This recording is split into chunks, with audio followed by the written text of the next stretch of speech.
Check. Go hard! Thank you. Three friends that I specifically told don't do stuff like this. Sometimes I feel like friends are great. The other times are today. Welcome to today afternoon's Poetry Open Mic. Thank you so much for coming. Yeah.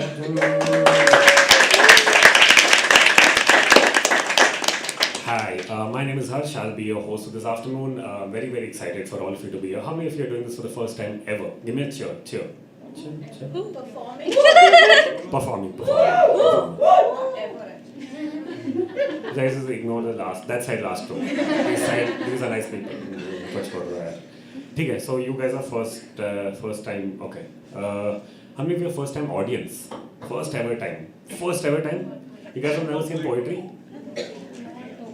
For poetry, I'm saying, like open mic poetry, first time. Okay, some of you, cool. Some new person. The rest of you have done this, seen this, been a part of this. Nice. Okay, cool. Welcome to all of you. Is anyone working? Was anyone working before this?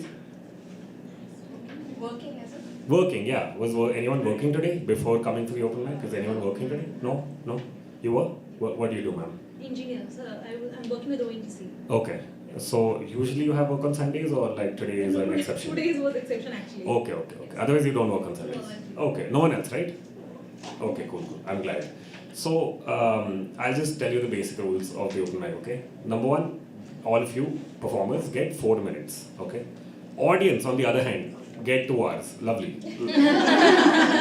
Congratulations. Performers get 4 minutes, okay? And at 3 minutes 30 seconds, there'll be a light that will be flashed from the back. Can you see now? See? Yeah, 2-3 times it'll flash, and if you start seeing a flash, it is a signal, okay? Think of it as a signal. Don't be like, yeah, lighting attraction. Okay. So 3:30. So in your 4 minutes, 3:30 you'll get a light. You have 30 more seconds to wrap up your piece. You can do 4 pieces, 16 pieces, 22 pieces in 4 minutes. But please stick to time, because we have an event after this, and I want everyone, whether it's the first time or your 100th time, everyone should get enough stage time to come here and perform and express themselves. So that, second, like you said, all of you have gotten ready, have woken up, first of all, on a Sunday.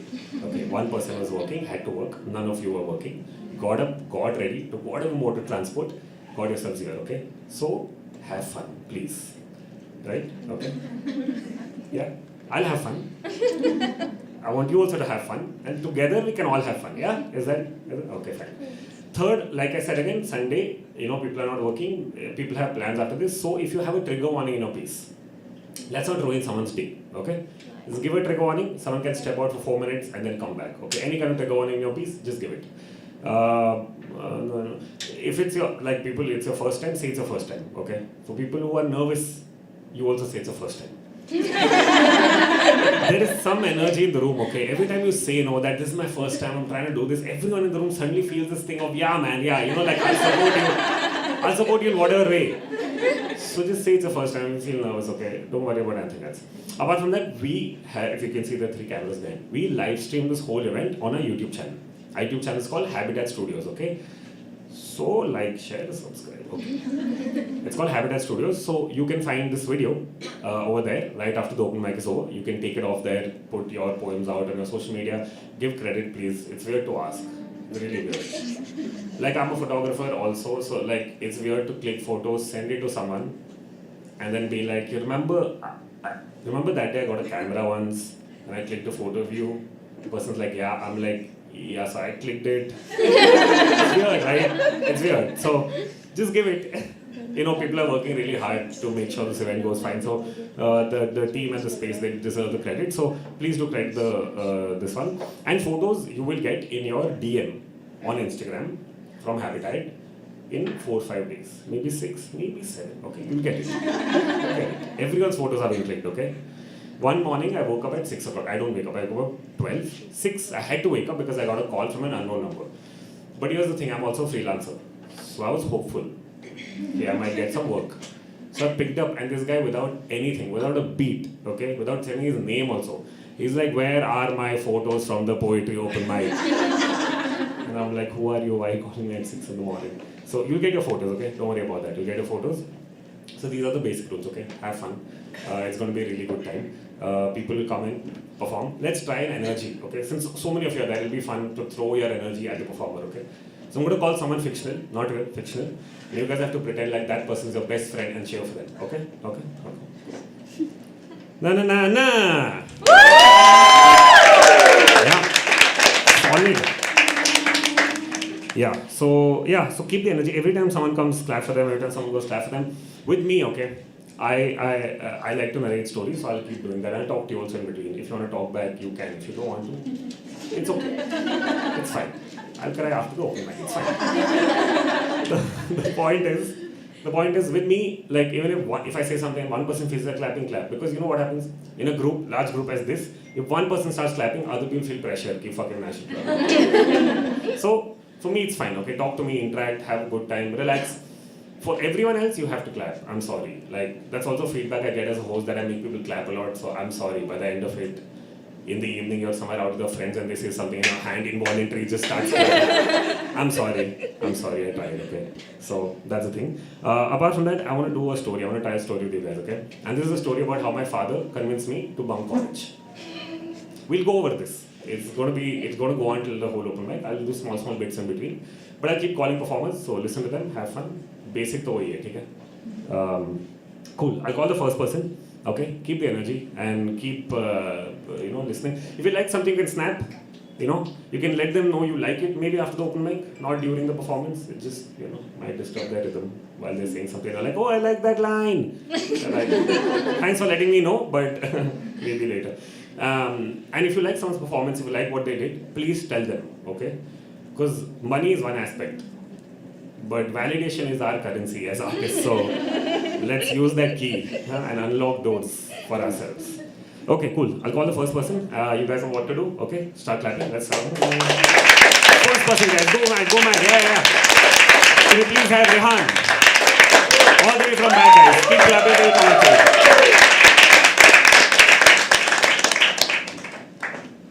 Hello,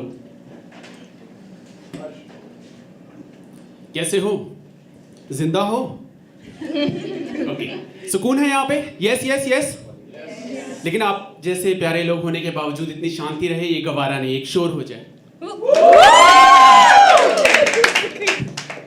okay, मेरा ऐसा ख्याल है कि जिंदा हो तो बातें कर लो, खामोशी के लिए मौत काफी है।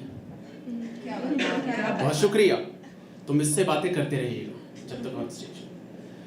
ख्याल है कि मैं उस बाजार में नीलाम होना नहीं चाहता। मैं उस बाजार में नीलाम होना नहीं चाहता, जहां सब परेशान वहां रोना नहीं चाहता। और मेरी फरियाद वो एक दिन सुनेगा जरूर, मेरी फरियाद वो एक दिन सुनेगा जरूर कि खुद से पहले अपने वालिदों को खोना नहीं चाहता। अच्छे लोग हो यार, बातें कर रहे हो। अमूमन लोग बातें नहीं किया करते हैं, निकल जाते हैं। तो 2 सवाल पूछूंगा, जवाब दोगे तो ईमानदारी से, वरना ऐसी खामोशी मंजूर है मुझे। यहां मौजूद जितने हैं इनमें से झूठ कितने बोलते, प्लीज? जितनों ने बताया मेरे हिसाब से बस वही के वही सच्चे हैं, बाकी सबके सब झूठे। और मेरी कहानियां झूठी मगर किरदार सच्चे हैं। मेरी कहानियां झूठी मगर किरदार सच्चे हैं। साहब ये जुबान हटा कर देखो, हम इंसान अच्छे हैं। बहुत शुक्रिया। एक और सवाल, यहां इश्क का परिंदा कौन है? अब नहीं बताएगा कोई। तो यहां इश्क का परिंदा कौन है करके भी जिंदा कौन है? यहां इश्क का परिंदा कौन है करके भी जिंदा कौन है? हम तो महज जिल्लत के हकदार हैं, क्या मालूम उनके दिल का बाशिंदा कौन। बात मोहब्बत की हो रही है। मोहब्बत वो चीज़ है जो वक्त के साथ आपको जता देना चाहिए। मैं नहीं कहता कि मोहब्बत सिर्फ माशूका से होती है, मोहब्बत होती है वालिदों से, मोहब्बत होती है हर उस चीज़ से जिसका आप ख्याल रखते हैं या जो आपका ख्याल रखते हैं। तो वक्त के साथ जता दीजिए, कह दीजिए। नहीं कह पाओगे तो लिखोगे कविताएं, कविताएं लिखोगे तो हैबिटेट आओगे, हर्ष आपको होस्ट करेगा और फिर आप सुनाओगे मुझ जैसा। मैंने लिखी है पंजाबी में, लिखी है कि कुछ बातें कहनी थी। क्या कहनी थी? मैनू तेरे पल्ले पैना सी। उन्होंने नहीं कहा ऐसा। मैनू तेरे पल्ले पैना सी, पलकां दे थल्ले रहना सी, हंजुआं दे वगदे दरियां तो मैं तेरा हाँ ਇਹ ਕਹਿਣਾ ਸੀ ਤੇਰੀ ਛਮ ਛਮ ਵਸਦੀ ਚਾਂਜਰ ਏ ਤੇਰੀ ਛਮ ਛਮ ਵਸਦੀ ਚਾਂਜਰ ਏ ਜੋ ਮੇਰੇ ਵਿਹੜੇ ਦਾ ਕਦੇ ਗਹਿਣਾ ਸੀ ਮੈਂ ਸੁਣਿਆ ਕਹਿੰਦੇ ਤੂੰ ਸੋਹਣੀ ਆ ਹਾਂਜੀ ਸੋਹਣੀ ਆ ਇਹ ਕਹਿਣਾ ਸੀ ਤੇਰੀ ਬਚਪਨ ਦੀ ਸੂਰਤ ਯਾਦ ਮੈਨੂੰ ਤੇਰੀ ਬਚਪਨ ਦੀ ਸੂਰਤ ਯਾਦ ਮੈਨੂੰ ਤੈਨੂੰ ਕੀ ਯਾਦ ਮੈਂ ਹੋਣਾ ਸੀ ਮੇਰੀ ਕਾਂਪੀ ਪਰੀਆਂ ਤੂੰ ਬਹੁਤ ਵਾਰੀ ਕੀ ਪਤਾ ਪਿਆਰ ਵੀ ਤੇਰੇ ਤੋਂ ਹੋਣਾ ਸੀ ਨਹੀਂ ਮੈਂ ਦਿਨੇ ਰਹਿੰਦਾ ਇੱਥੇ ਉੱਥੇ ਮੈਂ ਦਿਨੇ ਰਹਿੰਦਾ ਇੱਥੇ ਉੱਥੇ ਹਰ ਸ਼ਾਮ ਮੁਹੱਲੇ ਤੇਰੇ ਉੱਠਣਾ ਬਹਿਣਾ ਸੀ ਸੱਚੀ ਤਕਦੀਰ ਮੈਨੂੰ ਇੱਥੇ ਲੈ ਆਈ ਨਹੀਂ ਮੈਂ ਚੰਡੀਗੜ੍ਹ ਹੀ ਰਹਿਣਾ ਸੀ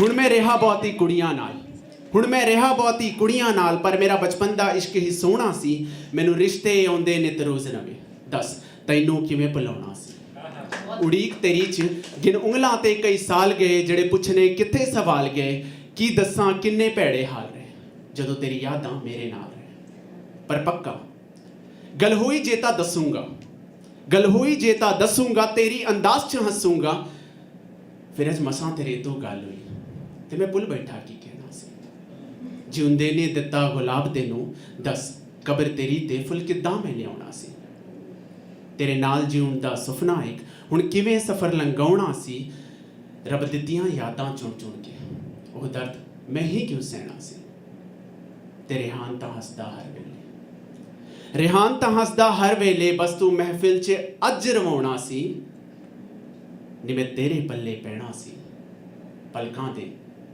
ਥੱਲੇ ਰਹਿਣਾ ਸੀ ਹੰਝੂਆਂ ਦੇ ਵਗਦੇ ਦਰਿਆ ਤੋਂ ਮੈਂ ਤੇਰਾ ਹਾਂ ਸਿਰਫ ਤੇਰਾ ਇਹ ਕਹਿਣਾ ਸੀ thank you so much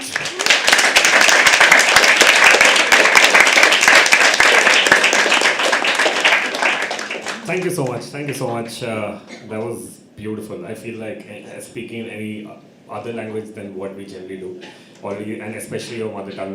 Is that your mother tongue? Sorry, sir. Is that you like? Yeah, it belongs to Chandigarh, so this. Okay.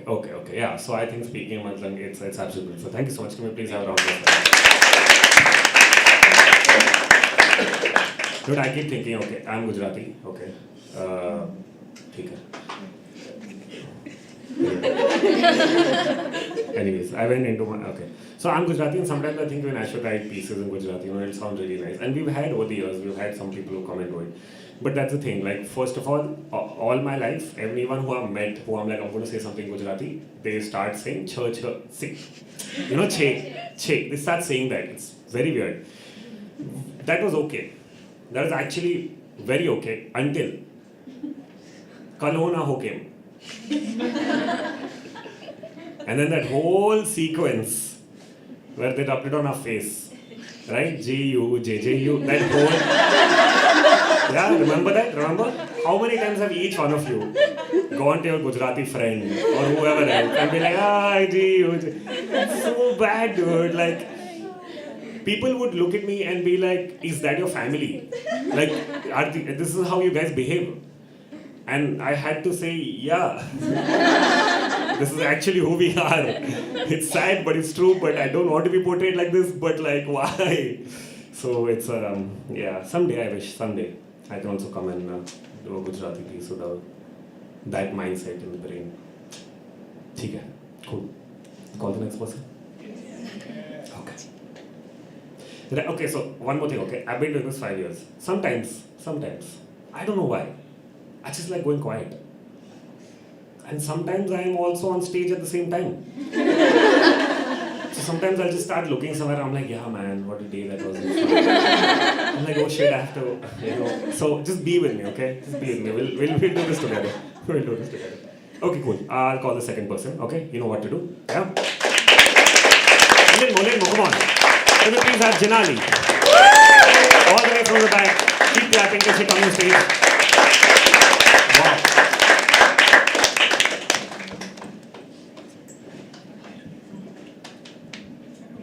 Oh, sorry, don't want to break things.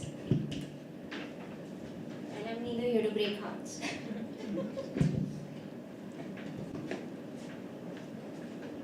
Can you hear me? Yes. So, I want take much time. The first piece for you all. So this, just a heads up, this piece is between lovers who have lots of arguments. The title is Battles and Wars. Of all things we can be, we always end up being ugly. In the boiling lava we do jump, our hearts wells fire thought pump. With swords our ego comes out, shrieking and fearless be our shout. Words as archers be ready for hail, the gates of hell open to bail. Thousands of arrows piercing our skins, our backs are full with pointed pins. Though no cracks felt in vain, neither blood oozes nor scratches on plain. Yet, so much of damage is done. Still, none of us are ready to run. Leave the battlefield, drop our weapons. Once we do fight, it is evermore loved ones.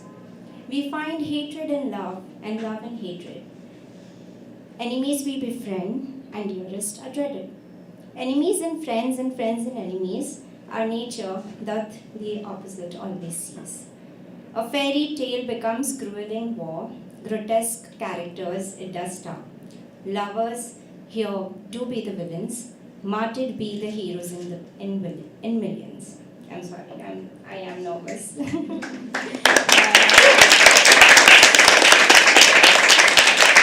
So this piece is a Hindi one. कितने लोगों को तन्हाई पसंद है, loneliness? कौन है loners? Yeah, maybe I also like loneliness, but yeah, I'm married now, so bye bye to तन्हाई. Anyway, I hope you enjoy this. एक तन्हा लम्हे में मिली, तन्हाई से मैंने पूछा. एक तन्हा लम्हे में मिली, तन्हाई से मैंने पूछा, क्यों तन्हा चल रही हो तुम? लम्हे का साथ है हरदम, फिर भी है ये गुमसुम. सालों तक साथ चल रही वो, नाराज होने या छोड़ जाने की बात नहीं. मगर तन्हा चलूं राह में जो, इस राह की तन्हाई वही. जितना मैं उससे दूर भागूं, जितना मैं उससे दूर भागूं, उतना करीब आती है वो मेरे. तन्हा लम्हे की तन्हाई ही ऐसी, जैसे रात के सितारों में चांद के मेले. सितारे टूटकर बिखर जाते हैं, पर चांद सिलता है तन्हा रातें. और चाहे जितनी लंबी हो ये तन्हाई से, हम यूं ही करते रहे बातें. अब मेरे अंदर की फेमिनिस्ट जो है, जब से पढ़ाई की है, तो ये फेमिनिस्ट का जो ये है ना, मेरे अंदर एक जज्बा, like you know, that fire is there. So I always end up writing the feminist pieces and all. So all the feminists जो है, आपको मज़ा आएगा, और जो नहीं है आज मैं उनको बना के जाऊँगी. I hope you like this. A doll. Everyone in their life needs a doll. Just of perfect stature, neither big nor too small, who can dress her as they would like, and to those who please would mend her alike. Everyone in their life needs a doll, with the perfect eyes, smile and hair that perfectly falls, who can comb her hair in a ponytail, but her lips tightly pressed, silencing her tale. Everyone in their life needs a doll, a puppet to control and a plaything to haul, who can ask her if they please, else will demand her services at their ease. Everyone needs a doll in their life, not a girl but a woman to wife. For in the conditioning, the girls are lost in society's pay tags, which have a higher cost. And a very short piece, khayal. It goes like this. तो गहरे पानी की बूंद जैसी, तो गहरे पानी की बूंद जैसी, मैं सूरज की तपिश सा. तो गुलाब की कली जैसी, तो गुलाब की कली जैसी, मैं रेगिस्तान के कांटे सा. कभी मिल मुझे ज़मीं पर रेत जैसी, कभी मैं आ मिलूँ तुझे आसमान सा. Thank you so much. If you like my poetry, yes, I'm here and we can connect later.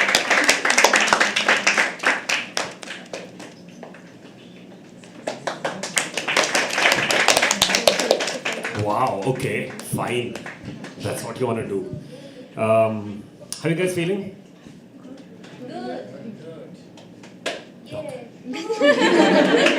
Go Harsh!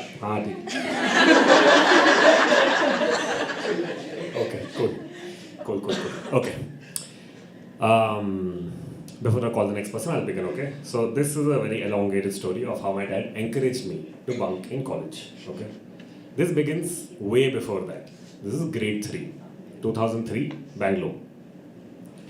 I have gone to school as usual, normal day, and here's the deal. So I went to an all-boys school in the first half of my life, like till about 6th grade. I went to all-boys school, which my parents, if they really thought about it, they would know it's a really terrible idea. How many of you went to an all-boys, all-girls? Anyone? Yeah. How was the experience, ma'am? It was good in the sense that there was lesser judgment, I would say. Okay. But I wasn't as, like, it took me time when I went to a poet place. You see, like you switched in school or you switched in college? My college, my school is entirely all girls. This Okay. is, I'm pursuing postgrad. This is Right my now. first poet experience. First time now. Oh man, I thought I was late. Like degree. Does it feel new? Does it feel like? It doesn't really because I've worked before, but yeah, it did take me like a couple of weeks to adapt. Yeah, no. It takes like suddenly, like the first time, 6th grade. Okay, what happened was, why the switch between schools happened was my parents were discussing one day, and I have a younger brother, so they were like, these boys don't have a challenging life. You know, we should make it more challenging. So they put us in a co-ed school. And now I've entered school. First day I come back home, I'm looking shocked. My mom looks at me, she's like, are you okay? What happened? And I'm like, did you know there were another species of humans just coming to school and going like just like you? And she's like, yeah, that's normal. What's wrong with you? And I was like, I don't know, I can't make peace with it. So that, like, I was equally shocked at that. Anyone else? All boys, all girls? Yes. Rowdy, I went to an all-boys school, so Yeah. I used to come home with at least a cut or a scratch every day. Wow. Man, I feel like, you know what, maybe like they should allow, I don't know if that makes sense, but they should allow boys to come in the uniform that they have, because no matter what kind of uniform you make, they're going to find a way to do something in it. You know, like dirt it, cut it, break, whatever, tear it apart. So, anyways, so 3rd grade, I'm going to this all-boys school. A little bit context for me, about me, is this is me today, okay? I feel firm, I feel confident, I feel like I have my own voice, I feel like, you know, I can make an impact and change in my own life. This is me back then. I was so scared. I was like, humans are horrible. I mean, nothing has changed in 28 years, but I still believe you. Okay, anyways. I was very scared of humans, okay? The minute I figured out humans are harmful, I don't want to be around them. So I would be by myself, I would do all of that. So this school was always scary for me. Now Scholastic had come that afternoon. Okay? Scholastic, yeah. How many of you ever landed up buying books, like convincing our parents to buy you books? Give me a cheer. I don't want to be friends with any of you guys. Dude, for years, okay, Scholastic would come school, I would go every lunch break and I would walk around, you know, like make a note like I'm keeping their inventory, keeping ये book इतने का. फिर घर पे जाके मेरे high commission को after show my parents being like, ये वाला book, they're like नहीं, ये वाला book, they're like नहीं, ये वाला book, they're like नहीं. अगले साल. Same thing, different every year, okay? And that's my life. It's so weird because I didn't get it. You know, there's a book called Magic School Bus. Yeah. At some point in my adult life, I want to have the whole collection. I'm hoping to buy it someday, okay? Now, right now, it's still in process. I don't think I'm yet there. Scholastic had come. So I was very lost because every time my parents are like, no, dude. So lunch break, I've gone to Scholastic, I've come back. Now, after lunch break, we used to have third language. In 3rd standard, third language started. So it was either Kannada or Sanskrit. I took Kannada because I was just like, I'm living in this place, better if I learn it. So we had 3A, 3B, okay? So one of the classrooms, like one class, some kids would go to 3B to learn Kannada. 3B kids would come to 3A to learn Sanskrit. Okay, समझ गए? So I'm in 3A, I have to go to 3B. In my head, only Scholastic's running, okay? So I get out of the class, it's the last period. We have to go home after this. Get out of the class. I'm supposed to go into 3B, but I start walking, okay? And I reach the end gate. Now this school is huge. The first school I was in was a convent school, very big. So we always had kids. And you would know if it's lunch break or going home because you could see so many kids going home. Now I've reached the gate. I didn't have a watch, I didn't understand. And I was like, wow, am I the first person to reach the gate? Wow, that's so cool, right? So I'm just standing there, quietly, minding my own business. I leave my bag in the side because I'm like, wait karte route, kuch hoga, kuch, koi aayega. No one came. And I'm like, is everything okay? Then I started freaking out a little bit. Then these two senior kids come from the hostel and they're looking at me, I'm looking at them, and I'm already here. I'm like, don't look at me, don't look at me, don't look at me. And they're walking towards me. I'm like, no. You know, I thought they could go through me, and I'm like, cool, they're fine. So it comes, stops right in front of me, and I'm like, obviously looking like this, and I'm like, okay. And they're like, what are you doing here? And I'm like, and they're like, what are you doing here? And then I was like, and they're like, come to the principal. So both of them hold each of my hand and start taking me to the principal. I'm crying because I'm this dude. My best option and the worst option is to cry. Yeah, and I enjoyed crying. I mean, like, I think I do it a little lesser now, but I've enjoyed crying all my life. Anything would happen to me, I would cry. For example, once in my second school, someone called me a bastard. Okay, normal term, right, in school. But someone also told me the meaning of bastard in the dictionary means you don't have parents. So I started crying, dude. Why is telling I have parents? Why is telling me bastard? I cry. Okay. So I'm crying. They take me. Instead of taking it to the principal, they take me to my teacher. And my teacher, I swear to God, her name is P.T. Usha. Okay, was P.T. Usha then when she was my teacher, but her name is P.T. Usha. So second and third grade, she was my teacher. I'm standing with my teacher. I'm crying. The other kids are like surrounding. They're like, okay. She's like, okay, cool. Let him breathe. Gave water. She said, you guys go. They went. She's looking at me. I'm looking at her. I'm just crying. And she's like, it's okay, calm down. And she's like, what happened? And I was like, and she's like, cry, no problem. Take your time, cry. So I'm crying. Then eventually I calm down. Give me water. I'm like, take it. Then she's like, okay, what happened? I'm like, ma'am, I don't know. I went there. And then he kept saying bunk, ma'am, I don't know the meaning of bunk. And she's like, what? That's why you're crying. I was like, yeah, man, all the way these senior kids kept saying bunk. I didn't know what bunk was. And I thought I did something crazy that he's going to take me to the principal and get me out of the school.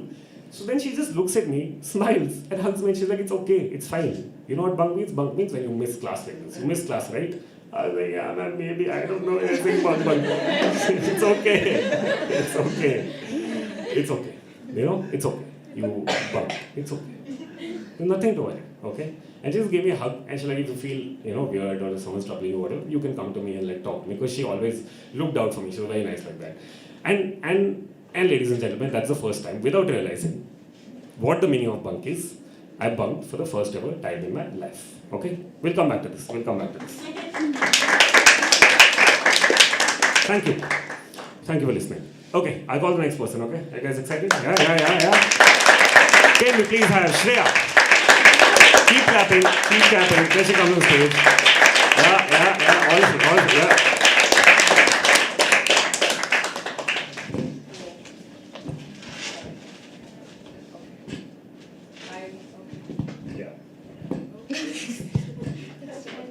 You'll have to help me with this. Yeah. Thank you. Hi. Okay. So, it's my first time at the Habitat. I am nervous. Classroom went, so I'm a little less nervous. Yes, okay. I'll just start off. I usually don't title my poems, so I'm just gonna dive into it. Give me your heart, even if it's broken. I love jigsaws. Give me your cold hands. Let me hold them between mine. Rub them until we can't tell the difference. Give me your eyelashes, at least one. Because what good will pictures do? I want to keep some of your DNA too. Give me your tongue. Start with my earlobe, leave nothing dry. And if it needs a place to rest, my mouth has room. Give me your teeth, in places only I can see.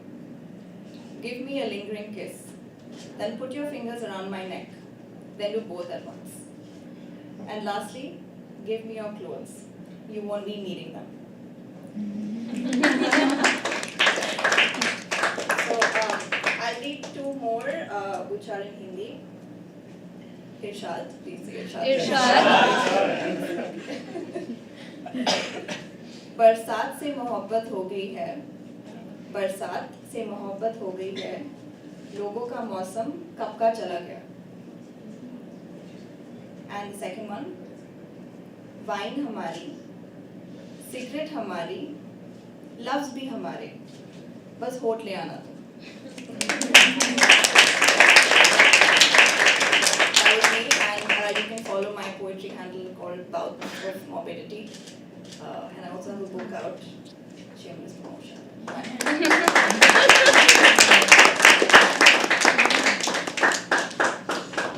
Properly, all of you together once, please. Come on. Yeah. Thank you. You have attended, right? I've seen you, I think, attend. Oh, okay, this is the first time you actually chose to perform. Thank you so much for doing that. Yeah.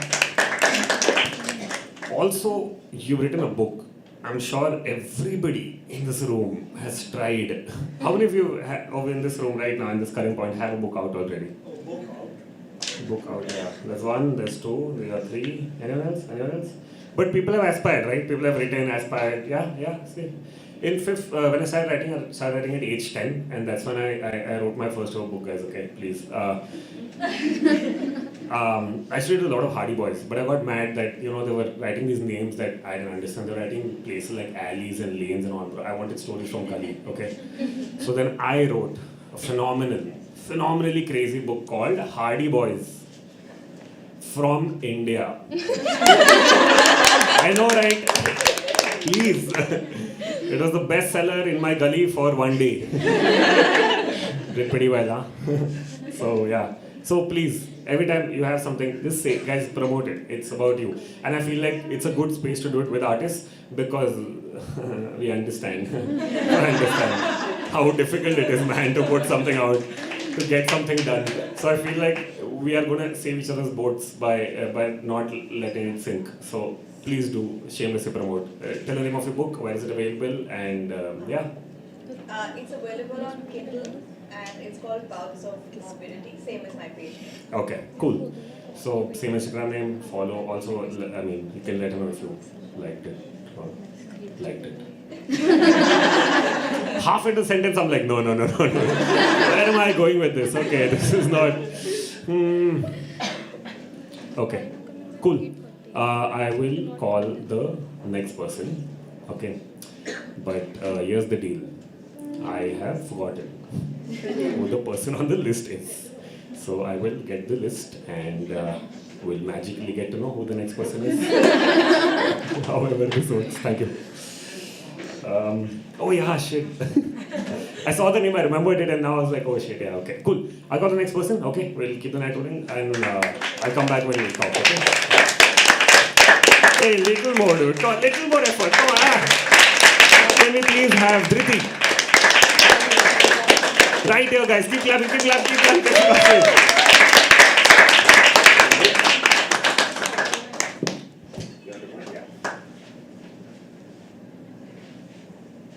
Okay, so there is a trigger warning in this one. Anybody who is uncomfortable listening about mental disorders or even suicide attempts, I would ask you to. If you step out, it would be completely understandable. Nobody? All right. No. Tells a lot about the mindset, guys. Okay. My name is Dhriti. You already know that. And the title of this poem is Feeling Blue. Under a blue sky, wearing a blue dress with a blue window behind me, that day, I was feeling blue. Everything felt still, even when the traffic was moving fast and my thoughts were racing.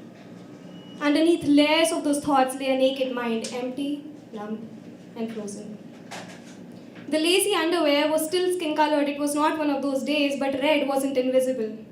It ran down in bits and pieces from head to toe. Blue was the day, a result of all the ones drowned in red. What bled were also my eyes, bled of humiliation. I had sinned, careless to believe, believed a lie. Love is like swimming through silent waves of ocean. But ocean and silent waves aren't accomplices of each other. What's worse than believing it? Trying to swim through it only to reach the shore barely alive with no accomplice of my own left anymore. A childhood dream crushed over few digits dialed through a screen. 2 pairs of hands and 2 pairs of legs, no more intertwined in each other. 1 pair of hands, 1 pair of legs, dancing to the beats of my own audible pulse. To take advantage of my vulnerable heart, the nasty mind made matters worse. It wandered off in oblivion. Nothing to do, nothing to feel, nothing to believe. Life felt dead, but the bloods in my veins kept flowing, heart kept beating, lips kept moving, eyes kept blinking, sun-kissed, but poured down in the rains of grief. Drinking ice-cold coffee, but the insides were burning, burning of rage, disappointment, and most of all, shame. Though it wasn't about the sweet taste of love turned bitter anymore, it was about the discontent growing inside of me. The drops of grief due to depression, using OCD as a distraction, keeping everything neat to clear my life up, a fiddle mind for ADHD won't budge, and worst of all, anxiety that made me reach for the blade, as I could not stand another day. But the switch in my brain, which kept turning on and off, never let the blade fully complete its sole intention. Eventually, an ink-stained white paper made its way. The multicolored pills had survival written on it. The same ones that soon became nourishment instead of support system. So I survived and survived to finally live. I turned surviving on 12 ounces of curls into surviving through hive of activities, making that ink-stained white paper my life. Only the handwriting this time was mine. Tearing that white paper was like tearing apart my soul. Then a sudden realization that white paper is now love. It is what I feared most. My love was in disdain once again. Whispering voices, rolling eyes, thought I was insane. Only if they had heard, learned, and understood that this is what those disorders do. As I want to live, but the brain doesn't allow. For I found 1,000 support systems. For seasons changed 1,000 times. Green pills turned blue, blue turned yellow, yellow turned white. Still, all I do is just survive.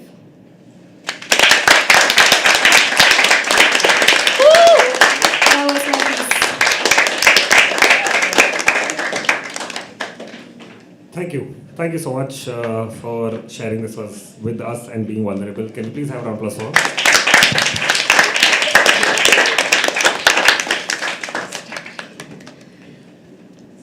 Thank you.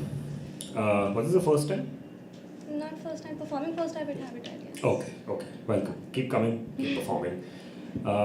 Cool. I'll continue. The second time.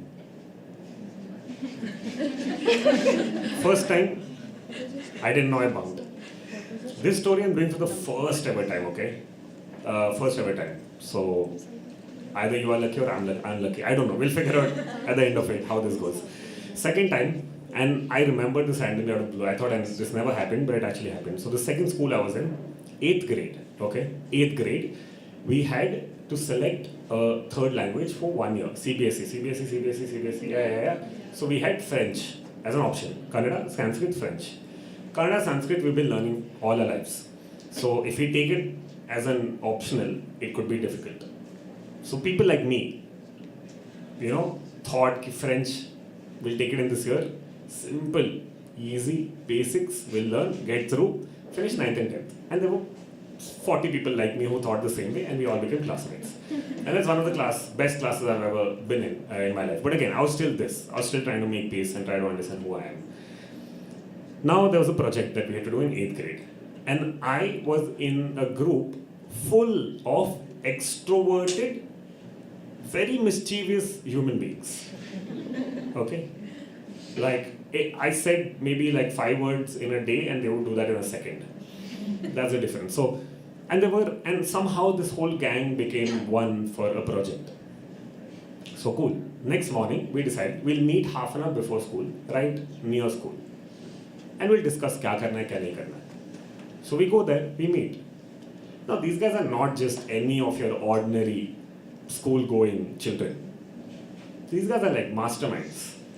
Like every teacher in the grade that doesn't even teach them know their name. It's that big, Like if a teacher teaches 40 students, she knows an additional student's name. You understand how crazy this is? So these are those kids. They're all standing talking. No one's talking about the project because project really doesn't matter. They just wanted to chill and meet. And you know how like they energize each other, with the mischievous energy. So they were doing that. So one of the kids, both his parents used to go to work. So uska ghar khali rehta tha, but it was still a little distance from the school. He was like, guys, why don't we just go to my house? And why don't we just do the project there today? My parents are not there, they won't be there till evening. We can go there, chill, eat, whatever, come back by evening. Okay. My house was very close to the school, so I never got any money, so I didn't have anything on me. Some of the kids had. But what I didn't have, like I had little money, but the deal was I didn't have a voice to say no. I was too scared, so I was like, what do I say? And peer pressure was like my second nature. And saying no was peer pressure's younger sibling. I couldn't say no. Someone say, you're coming with us? Okay. I wouldn't even say okay. Like I would just stand there and be like, and they're like, आ रहा है हमारे साथ, ठीक है? तो जाते हैं. So we went to this friend's house, and it was a really fun day. Like I had panic moments every like 1 hour where I'm like, oh shit, we bunked. Oh shit, we bunked. I know the meaning of bunk also, and we've bunked. Oh shit, like, right? I can't go to class and be like, ma'am, I don't know. I can't do that again.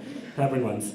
So we've gone to this friend's house. We're all doing, and like I've always felt uncool for most of my life. Okay, like how many of you felt uncool most of your life? Give me. Yeah, I know I'm not alone in this. Somehow we're all like. So like I always, so some reason would put myself in that box saying I'm not cool, man. I'm not cool. I'm not cool. But that day, the whole day, even if these guys were like mischievous, whatever students, they were still nice people, and I had a really nice time that day with these people who were outcasts of sorts. Like every teacher, like these outcasts. And somewhere in your head, even you start thinking of them as outcasts. Because I was an average student, neither that side nor that side. So no one would see me, I was invisible. These guys were seen a lot. So that image was also there, but I really felt like really cool that day. Because one is the bad boys aspect of life. There were all the bad boys there. Second, I'm sure it was a quieter day in class today for everyone. Like they were able to do shit. And third, we basically did this. And then we had a good time. We went back home. I was freaking out a lot, okay? Because like my parents are looking at me and I'm already like I'm guilty. Right? And they're like, why are you like that? And I'm just like staring at them. And they're like, how was school today? I'm like, school? School was great. School was great. School is always great. School homework. They're like, you never talk like this about school. So I somehow finished that. And then next day we came back to class. And will you believe it? This was 8th end, okay? So the whole year of 8th, none of these kids who were with me in the group have ever done a project. Suddenly, this morning, the whole group has finished a project and is waiting at the teacher's table. And the teacher was like, oh cool, like she bought it. She's like, oh wow, you guys put effort. Wow, you guys actually trying to change, lovely, lovely, lovely. Then she's like, wait a second. You were absent yesterday. You were absent yesterday. You were absent yesterday. You were absent yesterday. You guys were all absent yesterday. What happened? And then they were like, ma'am, I don't know. You were not absent. They're like, what are you saying? We have a record that you were absent. And then they had to give everyone's name, and our class teacher called all of us. But luckily she was nice enough to be like, okay, I know I'm a class teacher for 1 year and like I've seen you do whatever, but the fact that you finished a project, I'll give that to you, except you can't go around throwing this as a shining armor saying, oh, we bunk college and our teacher's so cool, and she's like, you can't. The deal is, I give you marks for this shit that you've done, and we never talk about this day again. I know all of you did something, we'll be quiet. And I was still there just being like, my parents are going to be called, what do I do? But then successfully, that was the second time, successfully, consciously, actually I didn't have any much say in this, but conscious in my senses, I bumped for the second time. This was knowingly, okay? So we finished not knowingly, we finished knowingly.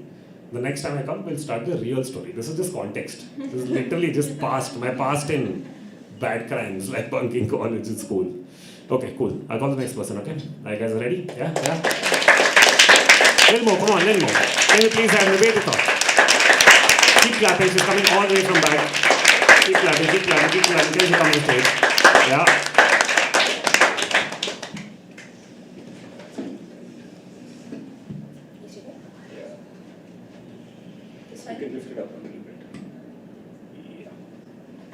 Okay, hello everyone. Hi. That's so sweet. So my name is Nivedita. I do spoken word poetry, English and Hindi. और आज जो मैं poem कर रही हूँ ये हिंदी में है. तो इसका नाम है इसमें बड़ी बात क्या है. देखिए हमारे यहाँ लड़के और लड़कियों से एक्सपेक्टेशंस बहुत अलग होती हैं, ये हम सब जानते हैं और हमने सब एक्सपीरियंस किया है ये कहीं ना कहीं। पर मुझे ये एहसास होना शुरू हुआ कि अगर हम में से बहुत लोग ये बदलना भी चाहें, बराबरी लाना भी चाहें, तो हमसे ज़्यादा दिक्कत आसपास के लोगों को होती है। तो मुझे कहीं ना कहीं ये समझ नहीं आता कि अगर हम लड़कियों का बाहर जाना, नौकरी करना, जॉब करना, इसको नॉर्मलाइज कर चुके हैं, तो लड़कों का घर संभालना, बच्चों को संभालना, फैमिली का ख्याल रखना, इसको नॉर्मलाइज क्यों नहीं कर पा रहे हैं? ये अभी भी इतना स्पेशल क्यों है? तो इसी बारे में कुछ लिखा है। बहुत कुछ मेरे लाइफ और एक्सपीरियंसेस से है। उम्मीद करती हूँ आप कुछ रिलेट कर पाएंगे। तो जैसा मैंने कहा, इसका नाम है इसमें बड़ी बात क्या है। मुझे हमेशा से एक अच्छी बेटी बनना था। यूं तो किसी ने सिखाया नहीं, पर बड़े होते होते सीख लिए थे मैंने अच्छी बेटी होने के सारे सलीके। मेथी, राई, जायफल, अजवाइन के डब्बों से लेकर पापा के रुमाल, स्त्री के कपड़े और रोजमर्रा की दवा,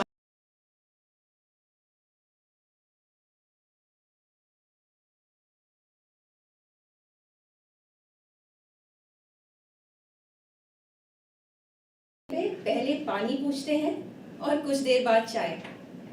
धोबी का हिसाब, बगीचे का रख रखाव सब कर लेती थी मैं, बस यूं ही बिना बताए। अच्छी बेटी जो बनना था। उस दिन सैर के बाद माँ के साथ उनकी सहेलियां भी घर आ गईं। गर्मी से पस्त, सोफे पर ध्वस्त। शर्मा आंटी ने माँ से कहा, भाभी जी कुछ ठंडा पिलाइए। माँ ने मुझे आवाज लगाई। फर्ज था मेरा, पर मैं थी थोड़ा अलसाई। मैंने धीरे से भाई को बोला, 1 प्लेट नमकीन और 4 ग्लास कोला जल्दी से बाहर दे आओ ना भाई। अब काम था आसान। भाई ने ट्रे में सजाया सारा सामान और ले गया मेहमानों के लिए। अचानक मुझे सुनाई दी कुछ आवाजें, कुछ व्याकुल, कुछ विचलित, जैसे देख लिया हो कोई अजूबा। सारे थे अचंभित। अरे बेटा तुम क्यों ले आए? बहन घर पे नहीं है क्या? अरे हम खुद ही ले लेते। क्या भाभी जी बेटे से काम करा रही हैं? माँ ने भी झिझक के बोला, बिटिया शायद सो रही होगी। उस दिन उनकी बातें सुनकर पहले हंसी आई, फिर समझ। माँ कहती थी, कभी बेटे और बेटी में नहीं किया फर्क, तो फिर क्यों एक अच्छी बेटी और एक अच्छा बेटा बनने के कायदे थे इतने अलग? घर तो मेरा भी था और भाई का भी, तो घर की जिम्मेदारियां सिर्फ मेरी क्यों थी? कहने की बराबरी ये अनकहा सा नियम साथ क्या है? रसोई का काम अगर लड़के ने किया तो इसमें बड़ी बात क्या है? 25 साल की उम्र में शादी हुई और जीवन साथी मिला ऐसा जिसने पहली बार सच में बराबर होने के मायने सिखाए। अब घर के पर्दे धोकर वो भी सुखाता था और म्यूचुअल फंड्स में निवेश करना मुझे भी आता था।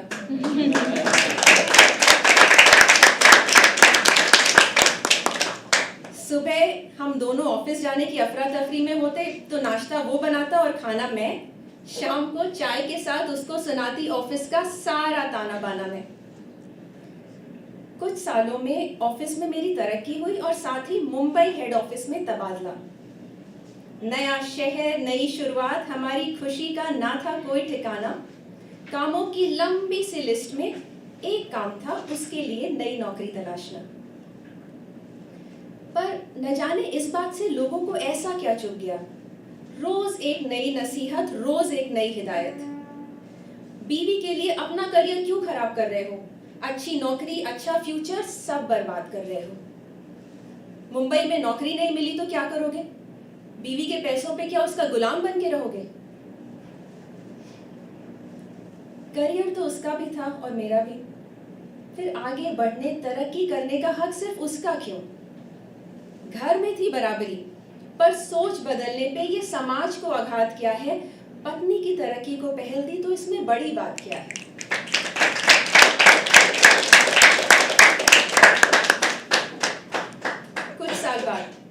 कुछ साल बाद घर में आई एक प्यारी सी बिटिया, खुशियों का पिटारा, घर की रौनक।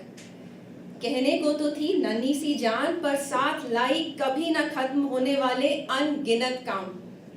उसको खिलाना, सुलाना, मनाना, सजाना कुछ भी तो न था आसान।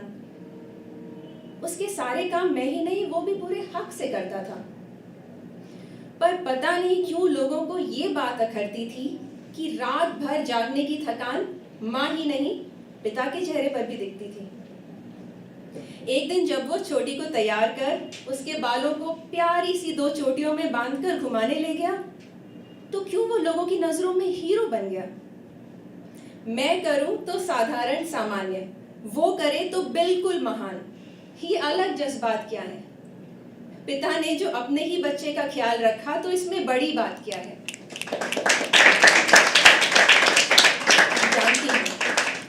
जानती हूँ गलती नहीं है किसी की, जो देखा वही सीखा।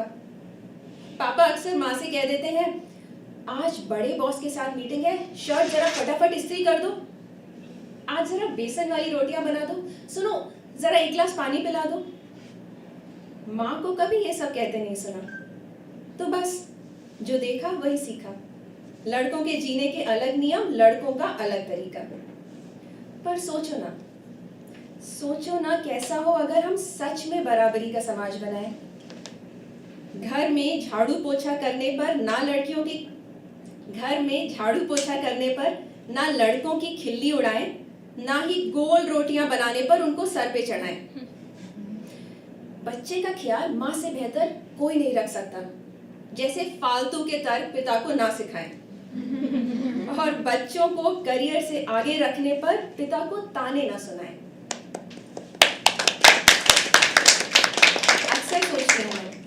अक्सर सोचती हूँ मैं कैसा हो अगर हम सच में समझ पाएं, लड़कियों को उम्र से जल्दी बड़ा ना करें और लड़कों को थोड़ा जल्दी जिम्मेदारियां सिखाएं।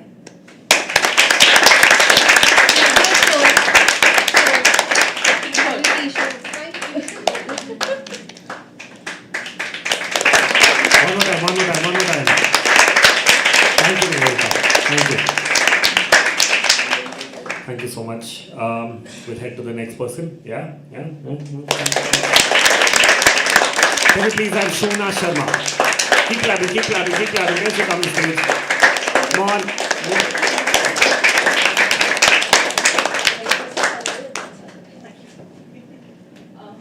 Hi everyone. Hello. So this is not my first time, but of course.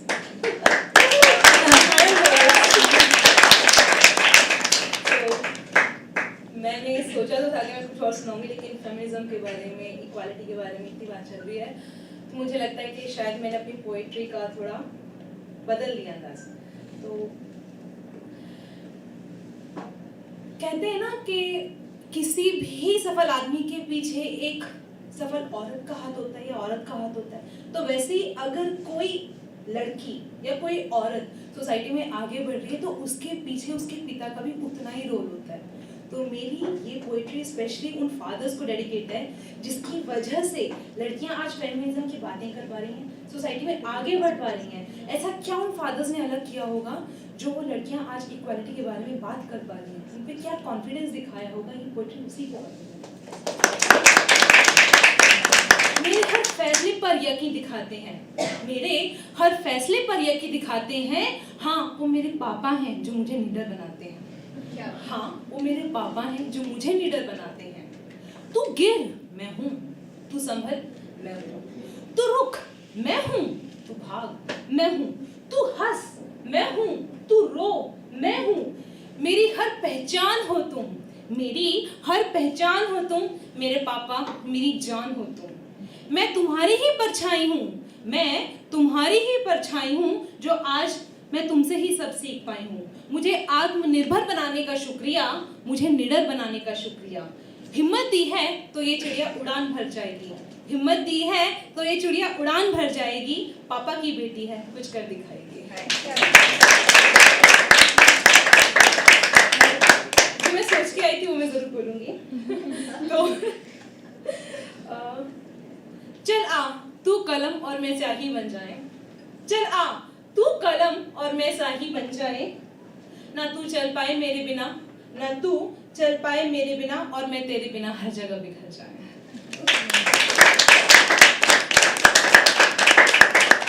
तन्हाई की अक्सर हम बातें करते हैं, लेकिन तन्हाई किसी को किस तरीके से बर्बाद कर सकती है, उसी के ऊपर मेरी पोएट्री है। मेरी रूह बेचैन है, मेरी रूह बेचैन है। मेरे रातों की नींद, ख्वाब, चैन सब उजड़े उजड़े रहते हैं। मेरे रातों की नींद, ख्वाब सब उजड़े उजड़े रहते हैं।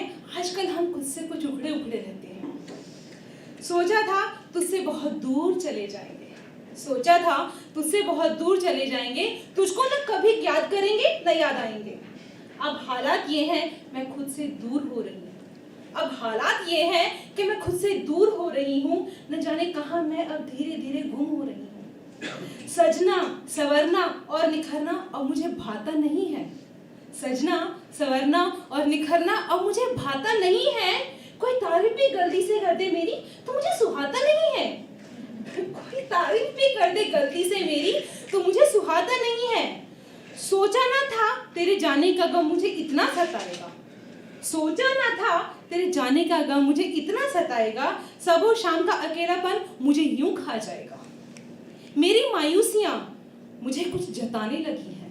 मेरी मायूसियाँ मुझे कुछ जताने लगी हैं। मेरी धड़कनें मुझे कुछ बताने लगी हैं। अगर सच में एक दिल, एक जिस्म और एक जान थे हम, अगर सच में एक दिल, एक जिस्म और जान थे हम, एक अनकही, एक अनसुनी मोहब्बत की दास्तान थे हम। मेरी बिखरी बिखरी शख्सियत तुम्हारी भी हालात जता रही है। मेरी बिखरी बिखरी शख्सियत तुम्हारी भी हालात जता रही है। तुम भी कहाँ सुकून में होगे, मेरी रूह की बेचैनी बता रही है। मेरी रूह की बेचैनी बता रही है। मेरी रूह की बेचैनी।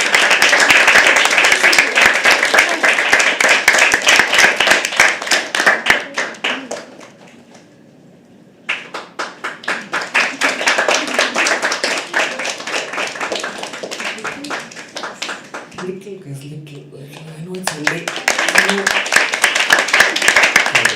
Thank you. Thank you so much. Thank you so much for that performance. Please keep performing more. Cool. I'll deep dive into it, okay? This is how my father encouraged me to bunk, okay? To give context, give me a cheer if you guys have seen Tare Zameen Par. Is there anyone actually who hasn't seen it till now? Nahi na? Okay, cool. Okay. It's very weird. I have never met anyone who hasn't seen. This is just like those K3 movies, man. All of those Kavi Khushi Gum, everyone's seen that, right? Okay, anyways. So you know that scene, right, where he leaves school, goes around, has a great day, comes back, and then gone, right? Fuck, what happens in the movie? It's so sad. So those were my, like, so that came around the time where I switched from school to college. And I had gone to this college after school, which was again an all-boys college. You know what's worse than all-boys school? All-boys college.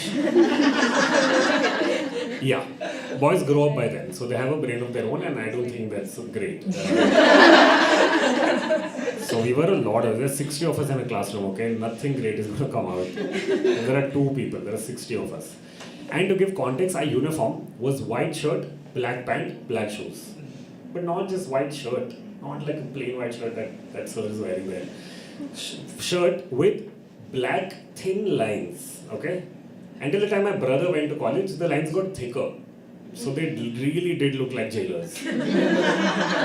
and so our college was located in this place in Bangalore called Brigade Road. And if you've been to Bangalore, same Brigade Road, okay. So Brigade Road is like, I can say 50% of Bandra, how Bandra is. You know, the lanes of Bandra, there are like clubs next to each other, there are restaurants, there are places you can go shop, all that. So there's a whole lane full of that. So it's a very nice area. And my college was right next to that area, okay? And we were given, I feel like the clothes were on point and on purpose because we can't be seen roaming around. If you go into malls and stuff, there was a period where they were like, if you see someone with this shirt, then don't let them in. So, kids are kids, dude.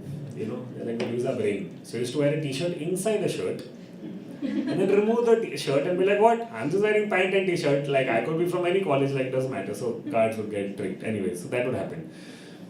So this was the school. And it was school only anyways, okay? Because we went from 9 to 4. 11th and 12th, I went from 9 to 4. Actually, I've gone, all institutions I've gone ever since I've been a kid.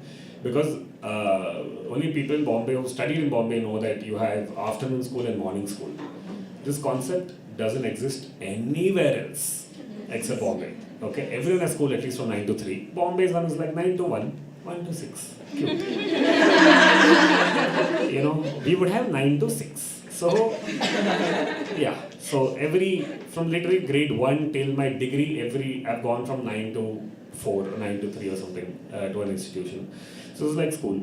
So what I'd seen was we would take bus, and we were a group of friends. So we would take a bus till college. Now it's a weird system of bus in Bangalore. Like how trains are in Bombay, buses are like the heart of Bangalore. So the college is somewhere here. The bus will stop either like 1 kilometer before the college or 1 kilometer after the college. It won't stop. There is a signal right next to my college. But they are like, hey, if the signal's like green, we will not wait, we will not stop, we'll go straight. So you take the risk. You either stop before or you take the risk of waiting till the signal and then get down. We were like, we were already late. So we were like, we'll take a risk. But we backed out last minute. And we were like, pata nahi dude, what if we go too much? Coming back is a pain, all of that. So we just got done, we're like, let's walk fast. So we walk fast. Reach the back of the gate. Now when we reach the back of the gate, we see a whole line of students. Okay? And we used to have diary, like we had in school. These guys were writing on diary that you are late. And you have to get it signed by your parents. It's college. I'm done with school.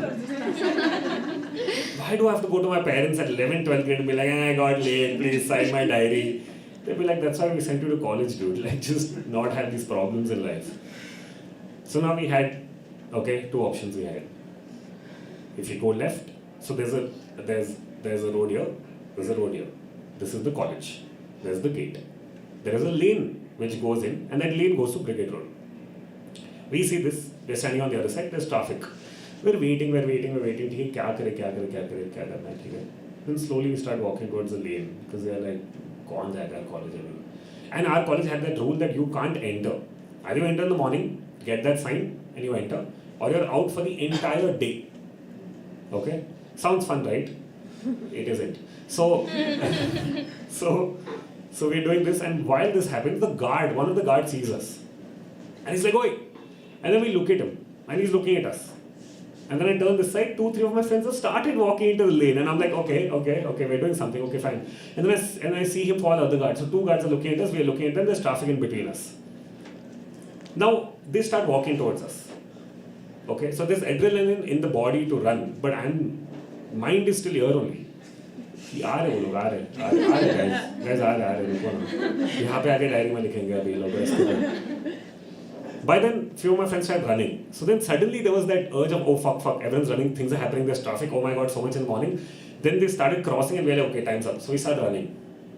We run, okay. Now when we ran into that lane, there was another lane that goes on the left and on the right. The one on the left goes to the newly constructed metro that was made. And the one that goes to the right goes to Brigade Road. Now, I had and have long legs, okay?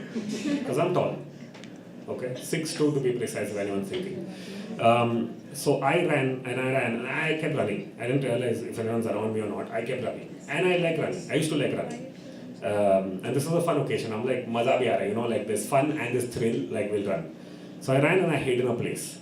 I can't see any of my friends. I know few friends took the left, which went to the metro, and few friends came with me, but I don't know where they went. So I'm hiding. And I'm hiding. And I'm hiding. And I'll come back and I'll tell you what happened.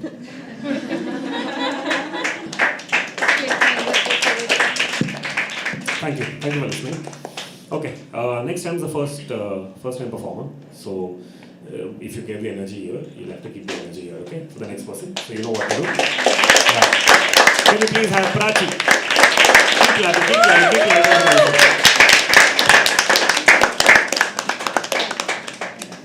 Finally, this is real. Have you all seen that song from Salman Khan, I Love You All? So yeah, that moment. चलो poetry start करते हैं. मेरी पहली प्रस्तुति nostalgia के ख्यालों से जन्मी है.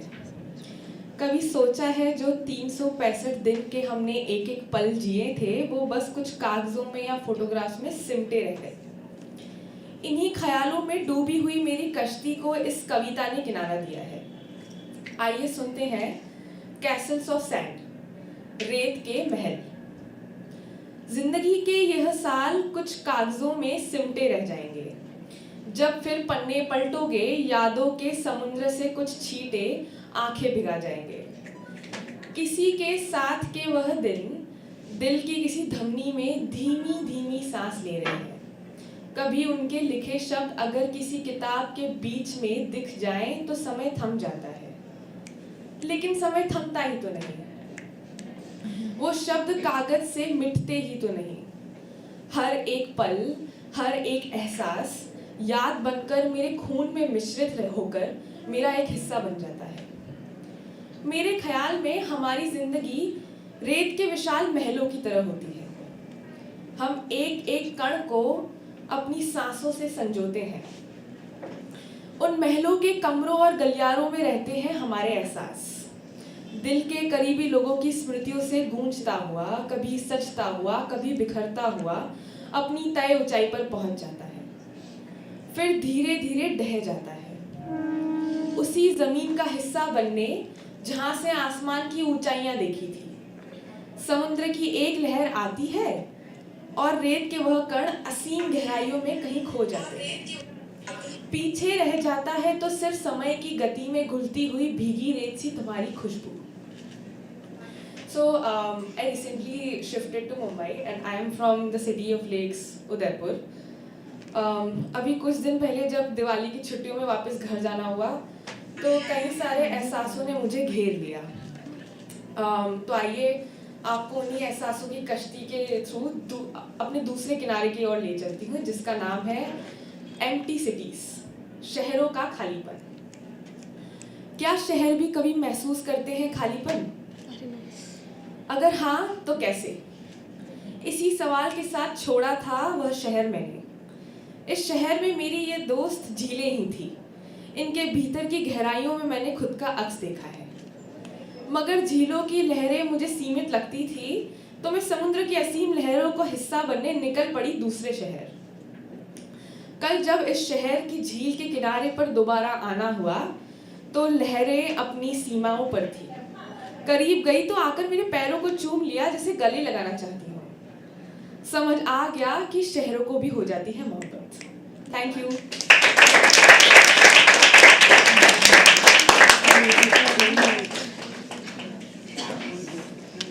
Thank you so much. Can we please have an applause for that?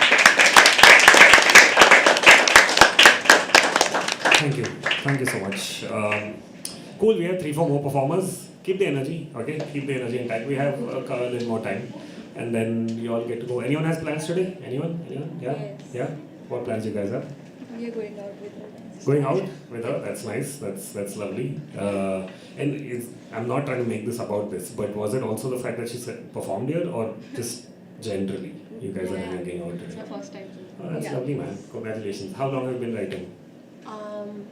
I started writing in 2019, but like really writing on 4th April 2020, and I wrote my Wow. first good poem. Wow, you remember it, yeah. 4th April, you said? Oh, great, amazing. It's not Mother's birthday, but that's my association to 4th April. But really cool, man, really cool. I'm glad that you are continuing doing this. Please keep writing more. Anyone else has plans? Anyone else? Anyone? No plans. You guys, the energy you gave and all, you guys look like a happening set of people doing things. Like my plans are, I'll get off from here and then I will go back and I'll start working for the rest of the day. So, none of your plans? Okay, cool, no problem. That also reminds me, we have a new set of new event that we are trying out, which is called Creative Block Party. Okay, it's thank you. It's a new format where we're trying to get poets, storytellers, musicians to come try to do a show, an experimental show where people just come and perform and try out their material. Except there are fewer people and they have longer time on stage. And these are people who've been doing it for like a good 4-5 years now, who are really good at what they're doing. So we have these shows every Wednesday, and all of these are free to attend, especially for all of you, since you guys are like listening or a part in terms of performing. So if you are interested and want to RSVP, it's literally just a Google form that you have to RSVP. Or you can also go on Book My Show and Insider and write Creative Block Party, and you can just attend it for free. It's happening this Wednesday on 16th. I'll be hosting that. There's a crazy lineup.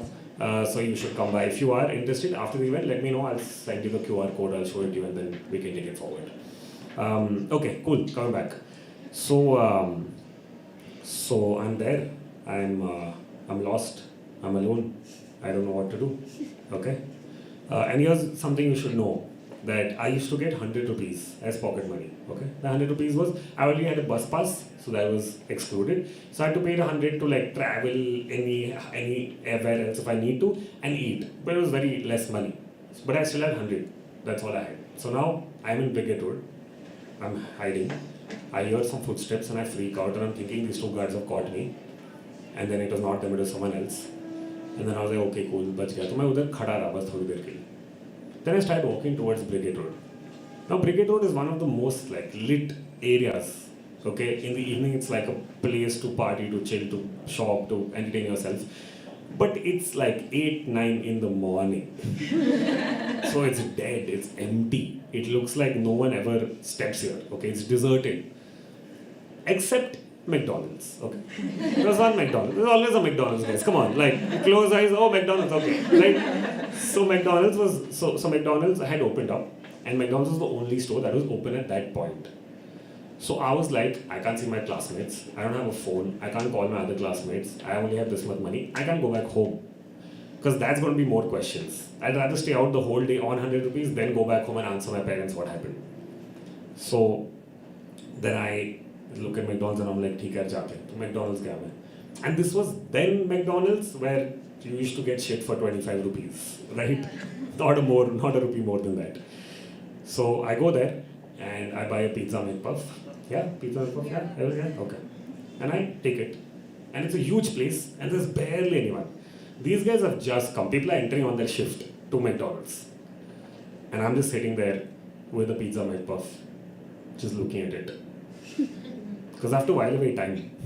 I don't have a watch. I don't know what time to go back to. I'm like, where do I go? ठीक है, तो मैं बैठा रहा. I stared at it for a good 3.5 minutes. And then I finished it in a minute. And then I was bored because I have nothing to do now.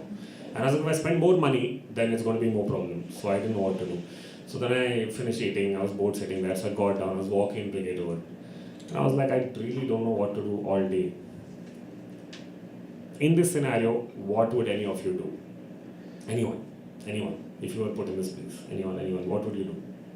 Would you go out, hang out? Would you go back home?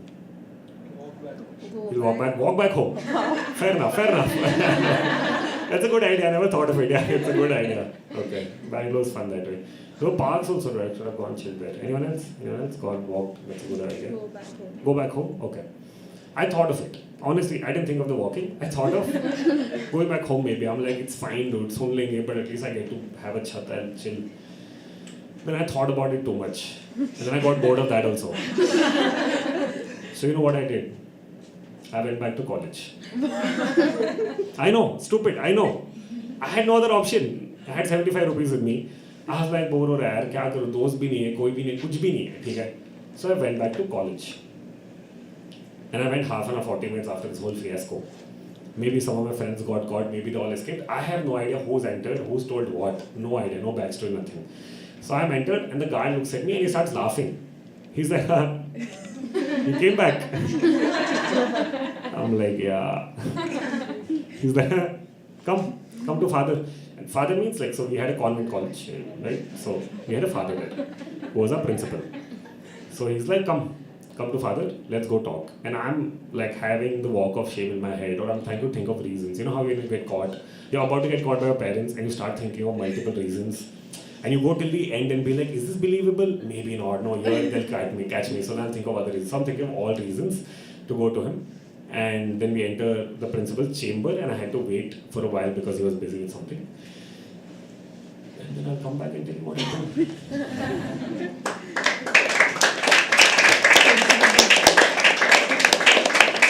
Thank you. Okay, I'll call the next person. Again, we have a few more people. So keep the energy, keep it going. Okay. Can you please have Ishmita? I'm so sorry. Okay, 1 second. Can we start? Everyone. Can you please have Ishmita? Keep clapping, let you come on stage.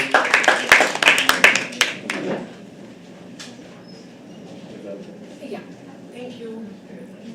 Hi everyone, hi, I'm Ishmita, and hello to the people who are watching online, which includes my family. So I'm probably one of the youngest people here. I am 18.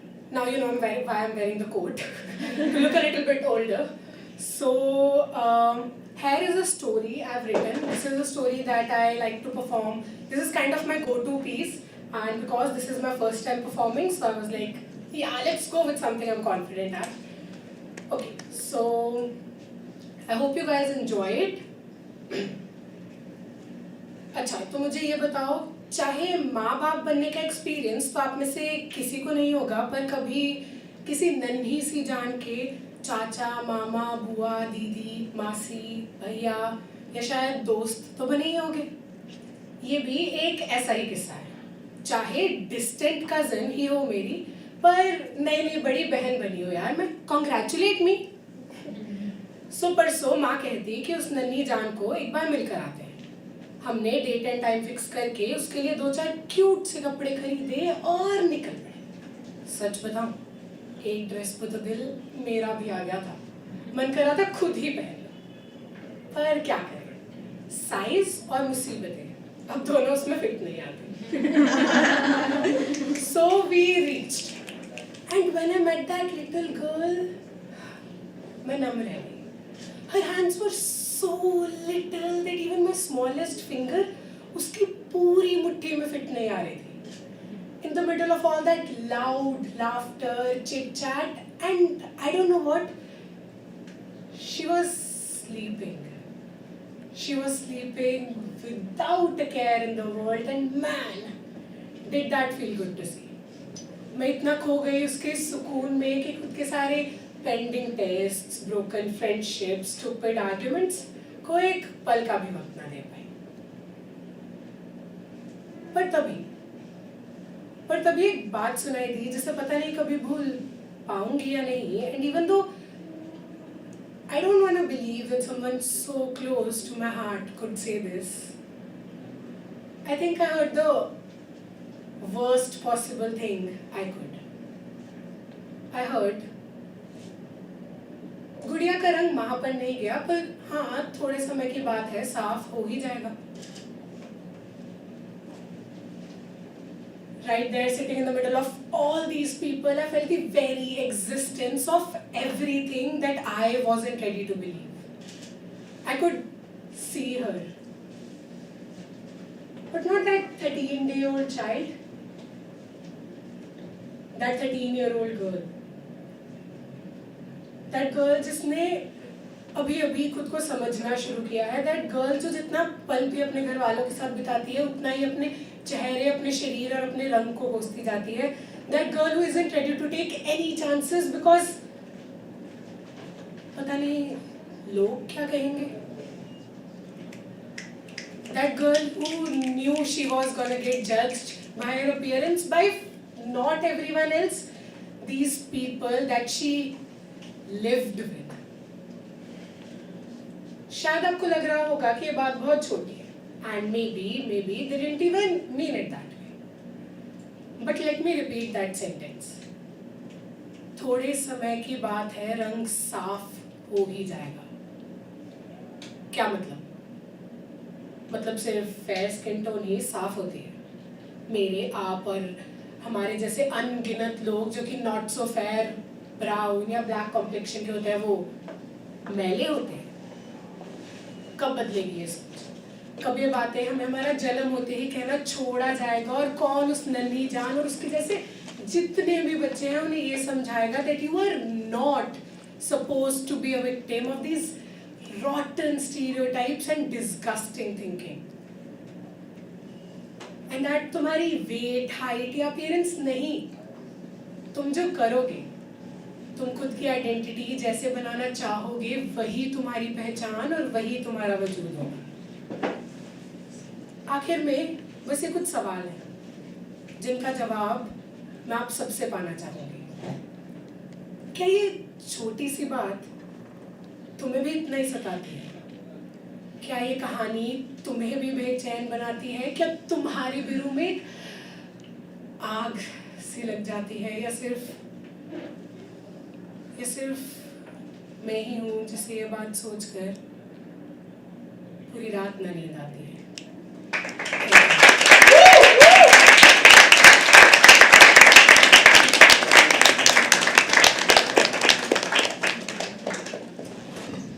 Thank you so much. Can we please have another round of applause? Thank you.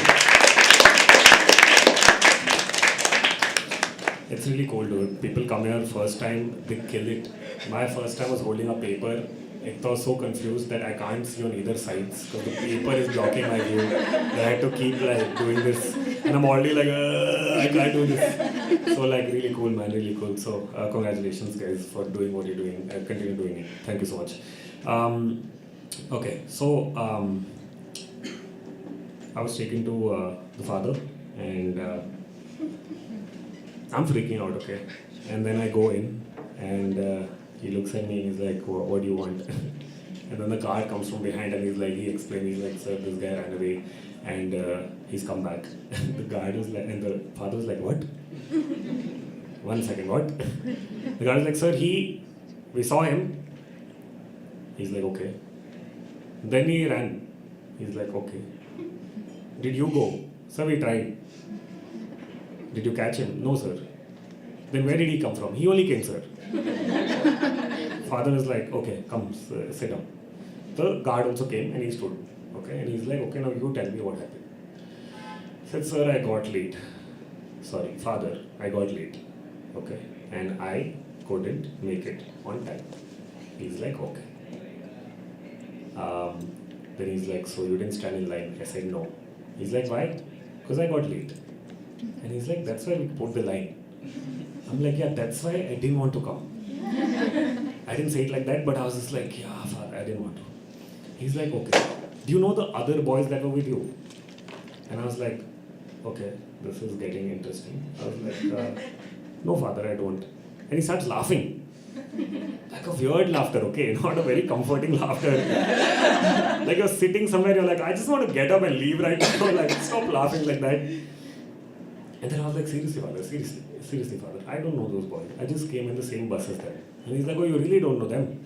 And in my head, I'm like, is he double crossing me? Has he already found someone else and asked them? And then I'm on the line. I was like, oh shit, how do I know now? I have not met my classmates. I don't know where they are. So I'm like, actually, no, father, I don't know. I just like see them in college. I don't know the names, or I don't hang out with them. He's like, okay, you don't hang out with them, no? I said, yeah. He's like, okay, if you don't want to give your friends' names. I'm like, they're not my friends, father. He's like, no problem.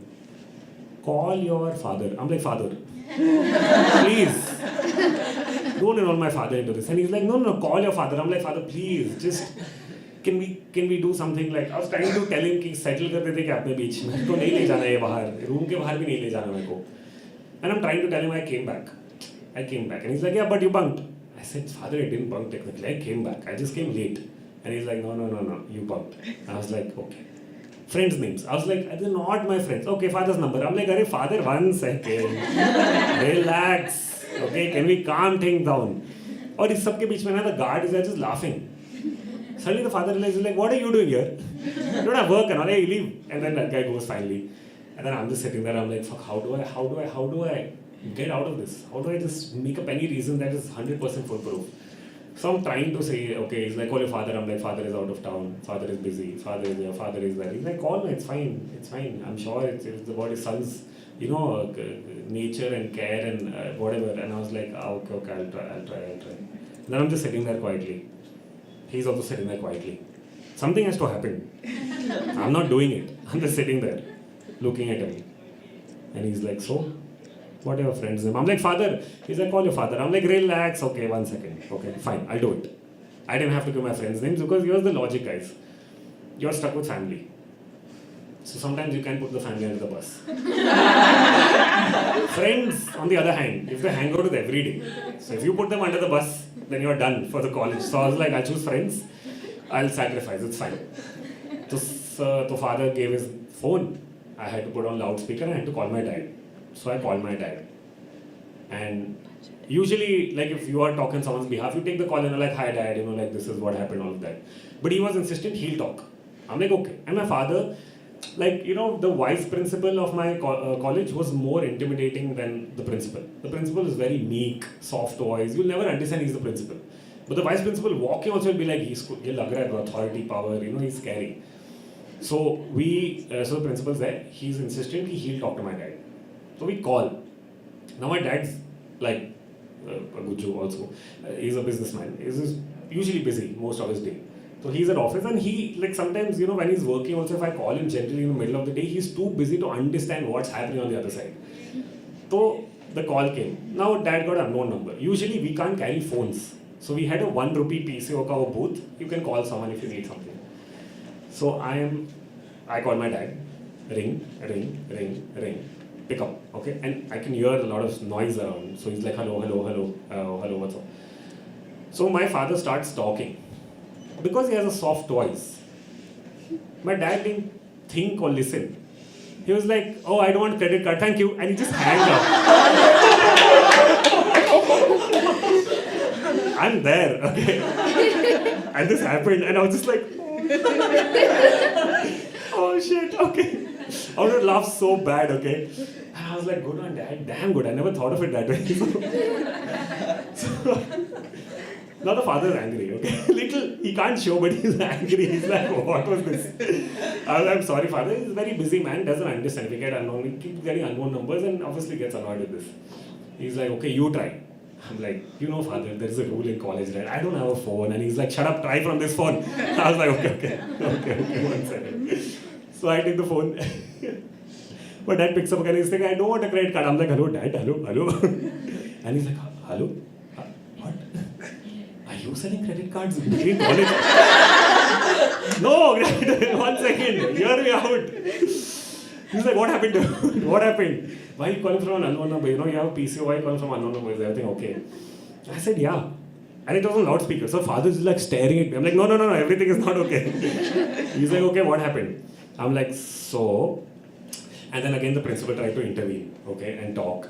And my father had to just listen. And my father didn't even say, sorry, I thought of you as a credit card guy. He's like, yes, father, has he done something? Is everything all right? He's like, no, but your son will explain. I'm like, I was doing that right now. Why did you have to interrupt in between? So then I'm like, okay, right, so here's the deal. I got late. He's like, you got late. I said, yeah. The bus came late. He's like, bus came late? Yeah. I got down. He's like, you got down. I reached the gate. I was late. He's like, oh, you reached the gate and you were late. Okay, now things make sense. Okay. So then what happened? Were you late? That's why he's calling me. I'm like, no, I really. So I ran then. Ran then. I ran. Because the guards were following us. God, why were guards following you? Because we didn't enter college. Why did you not enter college? Because we were late. Why were you late? Oh my God, like, why do you have to do this right now? And he's like, okay, so then what happened? So then I went. He's like, where? I went to Brigade Road. And then the father is like, all these boys these days is going to Brigade Road, going to bad path, what is all this? And my father's like, 1 second, can you let him finish? What happened after that? And then I'm like, yeah, and then I went to McDonald's. Father's like, McDonald's is bad. I'm like, father, 1 second. 1 second. I went to McDonald's. And then my father, okay, so then did they catch you there? I was like, no. Then what happened? I came back to college. My father's like, what? He had to like keep the phone and be like, quiet, everybody quiet. 1 second, there's a very important deal here. He's like, so you bunk college and you came back. So what's the problem? I was like, wow, dude, my dad's hitting 6 today, back to back. Then I look at father. As soon as he said, what's the problem? I look at father.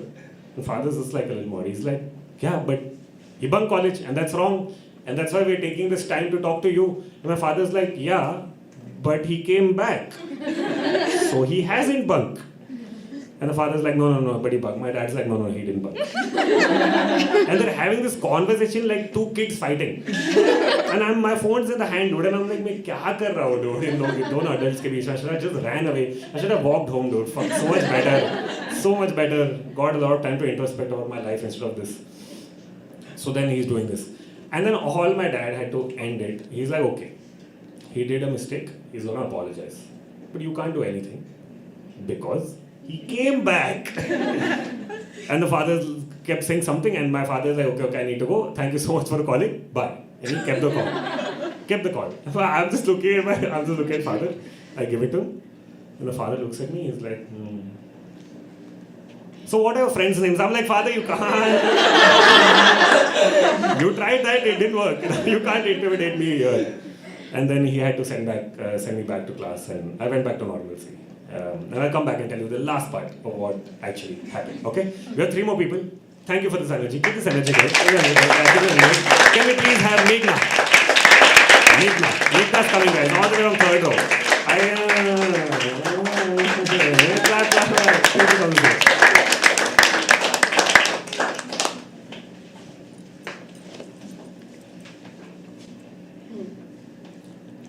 मुझे ना चाय पीना बहुत पसंद है,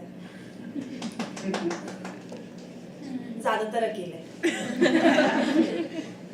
कभी कभी company मिल जाती है तो उस कंपनी के बारे में लिखा है, tea with pen.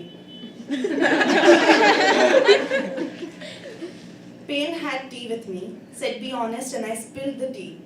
The secret is out, was never meant to be out. Without a doubt, sadness knows my whereabouts.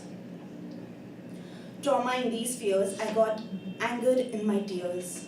Empathy round the corner, sympathy for weird strangers. Cause being weird is brave, and being different gets very lonely. Like, no one will ever get you. Like, you can never get anyone completely. So you accept the love, half heartfelt, half-hearted. Pain had tea with me. Passion couldn't join. My sister says, my passion is good, but this obsession to complete things is never going to complete me. Deadline after deadline, can't breathe within these timelines. Can't touch my aspirations in life, expecting higher than what I achieve. I have become my own dad. I'd give it all this time. I'd want to complete it. That sense of I did it feeling. It's overwhelming. It's an addiction. Addiction, no matter good or bad, hits like a song on repeat. Habits are hard to let go after all. Pain had tea with me, out of habit, and we love it.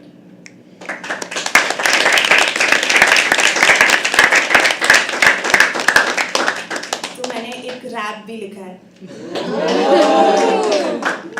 अंदाज। Times are but चलूं घड़ी के कांटों पर, कांटों भरा सफर, लक्ष्य पर नजर, रोमांचक डगर, जैसे मैं पीटर पैन, ढूंढे मुझे नेवरलैंड, पूछे क्या है मेरा plan? You ask me, will I land? I'll keep flying.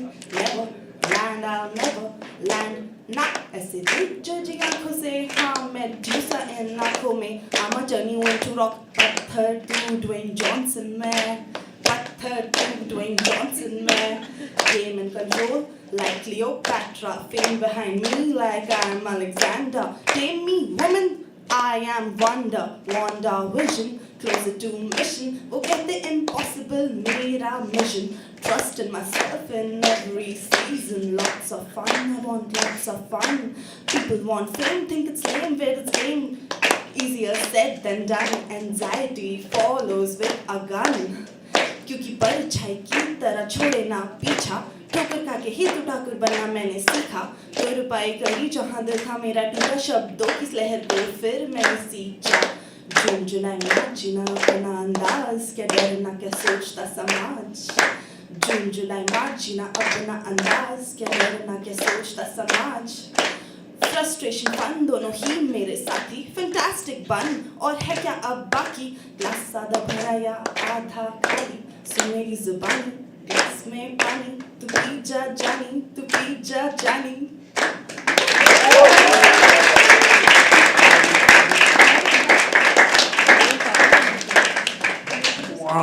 Wow. Can you please have an applause for her? Thank you. It's amazing to just see different forms of art in that sense. We have 3 more people, okay? If I did the math wrong, then do it, it's fine. I got, in one of my exams in mid-semester, I got 6 out of 50. And another math exam, I got 9 out of 100. So, thank you. And I can successfully say if I take the test now, I'll do worse than what I did then. So I don't get into it. So 3 more people left, okay? And the last act is going to be like a surprise act. It's going to be a long act for you and it's going to be really fun. So we'll get that, but we have 2 more acts before that. So I'll call the next person, come back, finish the story, call the second last person. I don't know why I'm doing this show flow with you. But anyways, you guys have been very nice. Honestly, how many of you are just audience members? Raise your hand, audience member. Can everyone else just clap? Thank you. Thank you for coming. I believe we can keep, as performers, keep doing this all day, all night. But if there are no performers, then it seems a little pointless in a way. We can keep doing this with each other every day. So thank you so much for coming today and spending this time of yours with us. Cool. Next person, again, is a first-time performer. First-time performer. So boom, now. Yeah. Can you please have Sahaj? He's coming all the way from the 3rd row. Great clapping, guys. Great clapping. Amazing clapping. Too good. Thank you. Clap like that as she comes on stage.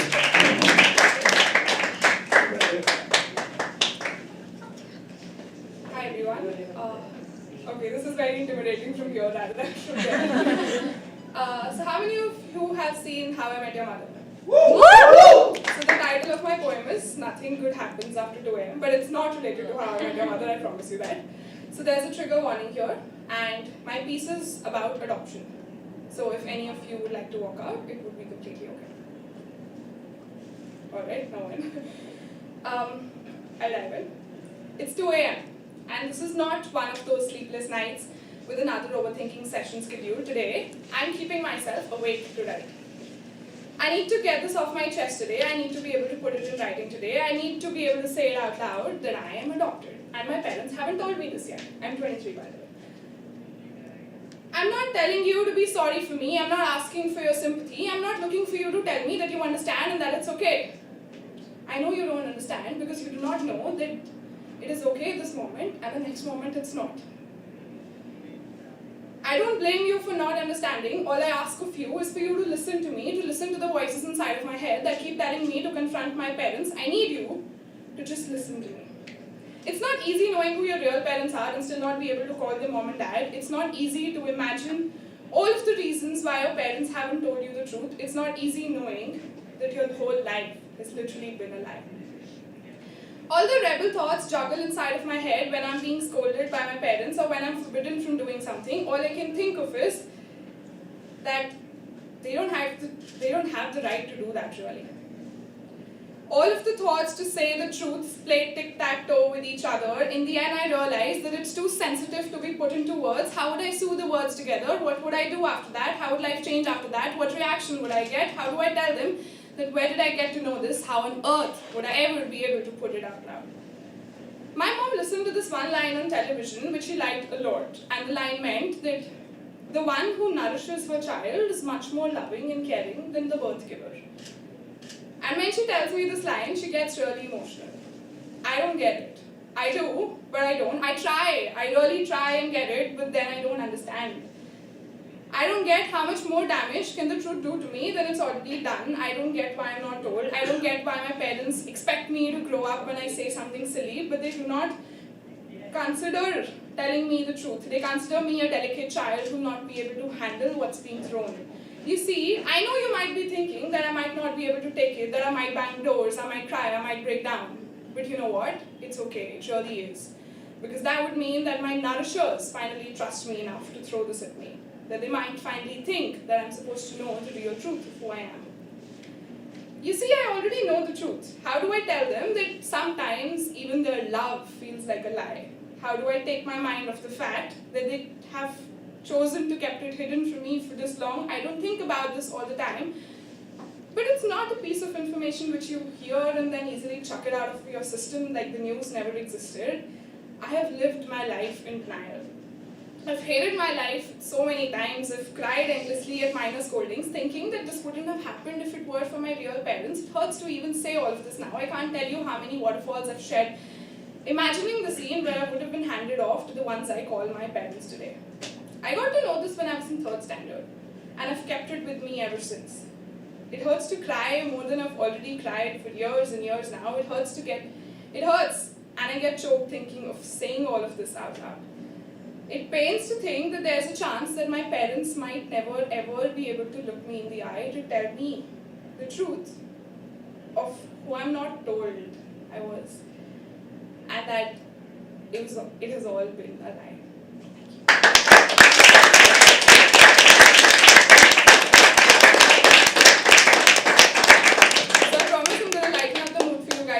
So I have a special person who's watching this live stream. So I have like a very small piece in Hindi which is for him. कागज के पन्नों पर लिखा था जो तेरा नाम आज दिल में घर कर गया है, तुझसे जो किया था एक वादा तेरे साथ रहने का आज अपने आप पूरा सा होता दिखता है। खुदा ने किया था, खुदा ने दिया जो ये मौका तुझे याद करने का आज भी एक सपना सा लगता है। कायनात ने जन्नत में रहना तो अभी ही सिखा दिया आज क्योंकि तू अपना सा लगता है। आज बहुत है बातें कहने को और वो तू खुद ही बिन कहे समझ जाता है, फिर तेरी याद आना तो एक बहाना है, असल में तो हमेशा तू आसपास ही लगता है।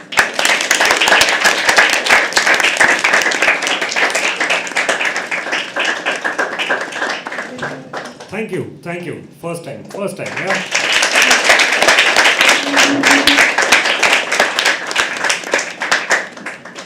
Again, not in a bad way, but that was great. Like, if this is the first ever time you're performing poems, or you have? I've performed it 2 or 3 times. Okay. Not here. Okay. And Still, not this one. I think every stage, every time we do it. I've been doing this for 5 years. Every time I do it, it's like a new chapter of the page. You still can't predict. Like, I could never predict this today. You know, every Sunday we always have different kinds of audiences. Sometimes we have, like, we might have 10 people, all performers, but the volume is as much as 40 people. Sometimes we've had open mics and we've had so many people that it's like crazy. You can't even imagine the energy. And today has been like this. So I'm glad that all of you didn't make it and come here. I really am very grateful for all of you doing this first time, not the first time. All of this matters. Cool. Okay. Do the last part. 2 more people. That's it. Okay.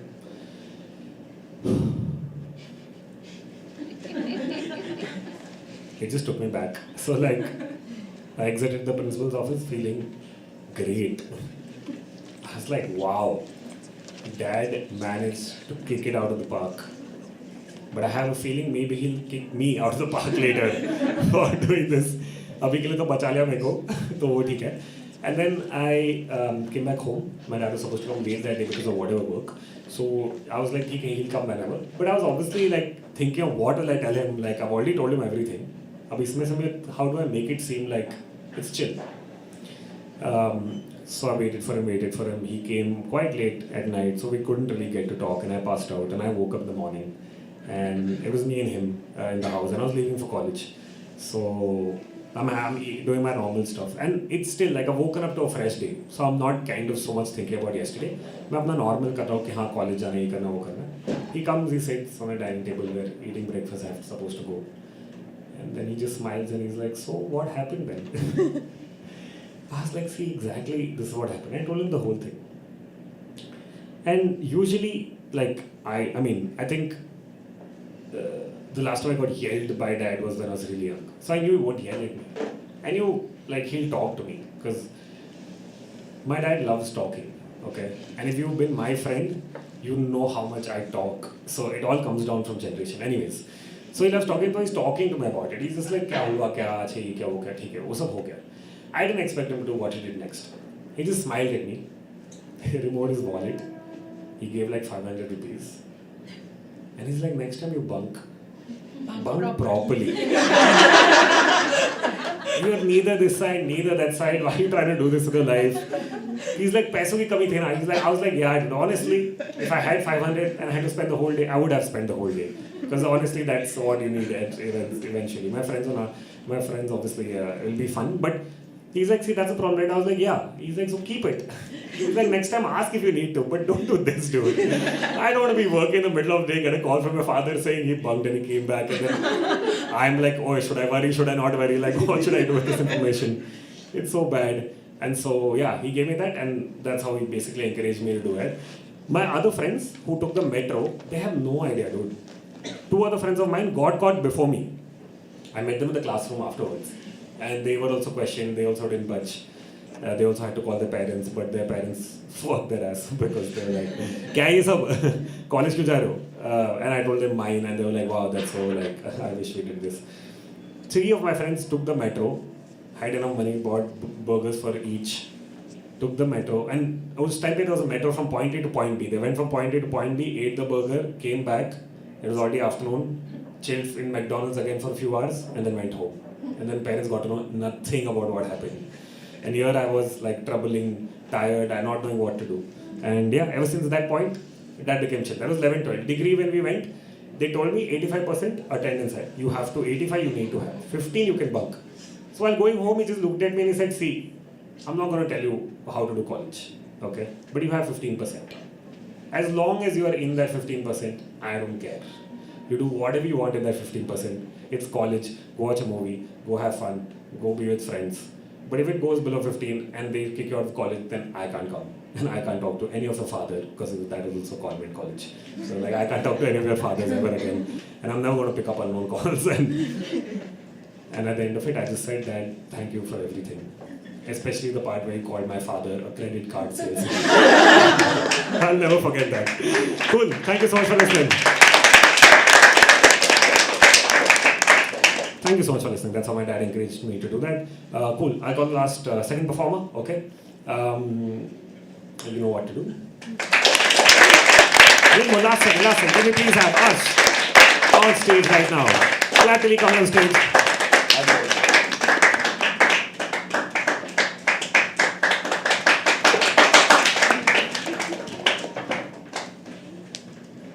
If you really like what he does and want to have a conversation starter, start with this. This is why he's sitting on a chair, okay? After the show. Yeah. Hi guys, can we have a huge round of applause for Harsh and Harsh's dad? Okay, so I'm gonna be sitting, just a heads up, I have sprained my back. So I can't stand for long periods of time and I can't sit on that because I need back support. So please bear with me for the next 30 seconds. And if I seem to be making faces, it's not on y'all. It's because of my back, I promise you guys. I'm performing here at least 10 times and I still don't know how to get the mic out. Okay, how are we? Good. Firstly, I just want to shout out to all the performers that have come before me and have been able to be so vulnerable, have had conversations that are so difficult to have on a normal basis, and have been able to portray their emotions in front of so many people. So first, can we have a huge round of applause for everyone? It's really fantastic to see poets come out and people come out and be so vulnerable about causes that they feel so close to. So I am also talking about a cause that I feel so close to, which is broken hearts. So I'm going to be very sorry. I'll be cracking a few jokes in advance to kind of ease you guys out, and then I'm going to be giving you guys all my dukh bhari kahanis. Because what else are we here for? I'm in a poetry open mic, I'm a single guy. I have a lot of heartbreak stories. That's the reason why I'm here. Otherwise, I'll be sitting out with someone else. Okay, so the first piece that I have for you guys is in English. How many of you guys have had either friendships, relationships, call it whatever. It could be, when I say relationship, I don't mean with a guy or a girl romantically, I mean with any of your friends also. How many of you guys have had this period where you've had a relationship in your life and it's going great, you guys are talking all day for 3-4 hours, and then suddenly the conversations reduce, and then you're at a point in time where you see them on the streets and you're like, hi, bolu, na bolu, mudke dekhu ya chalta rahu. How many guys, can I just with a show of hands? Yay! So okay, I thought there was a problem with me. Alright, so this first piece doesn't have a title, it's just based on a quote-unquote relationship that I had back in college, and we used to talk every day, and we spent days together, nights together. I used to not come back home, I hadn't come back home and visited my family for 2 years. This person was with me throughout, but then one point came where I think they met some other friends, and our conversations reduced gradually, and then now even if I see them walking, I'd just be like, hi, or we'll make eye contact and they'll just be like, that's it. It's kind of weird, right? So it's based on that, and I hope you guys enjoy my misery, guys, so let's go. What do you do, why do you look away when I cross your path today? I can't believe that we had decided to walk down the same road, but one of us got astray. It's hard to comprehend that you're the same person who left everything when I needed it the most. Now, no matter how many times I try to say hello, all I get is adios. It's difficult to see friends fizzle out, becoming strangers at the drop of a hat, walking together but then suddenly off route. I try and tell myself that someday things might just start to get better, reminiscing those times when we used to cry and laugh together. Whatever the path may seem, it's all just a blur now. I pray that you get the happiness I couldn't give you and the love you deserve somehow. You were truly a gem in a pile of precious stones whose shine I just couldn't see. But I just want you to be happy, even if it means the happiness isn't given by me. Thank you. 2 short shairis and then 1 small poem again, and then I will take your leave. So these short shairis are broken-hearted shairis. Not many shairis have been narrated today, but I'll kind of narrate the broken-hearted shairis and hope you guys enjoy. So आपकी इजाज़त से इरशाद। कुछ गहरी सोच है लेकिन शब्दों से ना हो गए बयां, कुछ अल्फाज है दिल में ना जाने उनको सुनाऊं कहाँ। कुछ गहरी सोच है ना शब्दों से होंगे ये बयां, कुछ अल्फाज है दिल में ना जाने उनको सुनाऊं कहाँ। मुझे तेरा प्यार चाहिए, मुझे तेरा प्यार चाहिए अब, चल बसाए एक नई दुनिया, तुम मैं और ना कोई तीसरा वहाँ। Thank you. The next and final share before if I have some time, I might just do one small poem. It's थोड़ा शरारती, so if you guys, with your permission, thank you. आओ तुम्हें सुनाए बातें कुछ खास, आओ तुम्हें सुनाए बातें कुछ खास, जिनके लिए रहना होगा तुम्हें मेरे पास। आओ तुम्हें सुनाए बातें कुछ खास, जिनके लिए रहना होगा तुम्हें मेरे पास। मेरा हाथ थमा कर तुम चलो मेरे साथ, मेरा हाथ थमा कर तुम चलो मेरे साथ, फिर मैं बना ही लूँगा तुम्हारी माँ को मेरी सास। Anyways, guys, that's been my time. My name is Harsh Malhotra. Please welcome back Harsha. Sorry about this. Please take care. Thanks, man. One more time.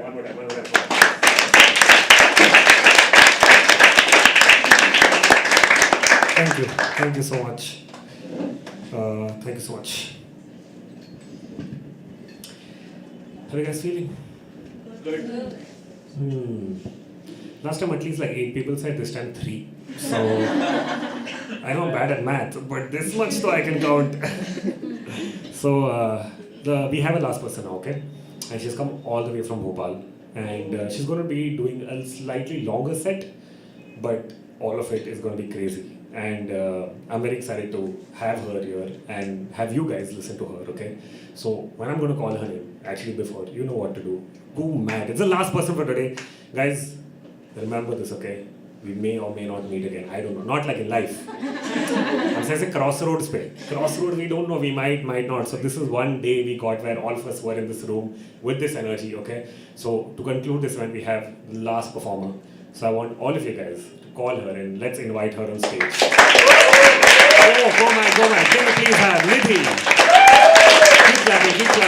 There she comes on stage.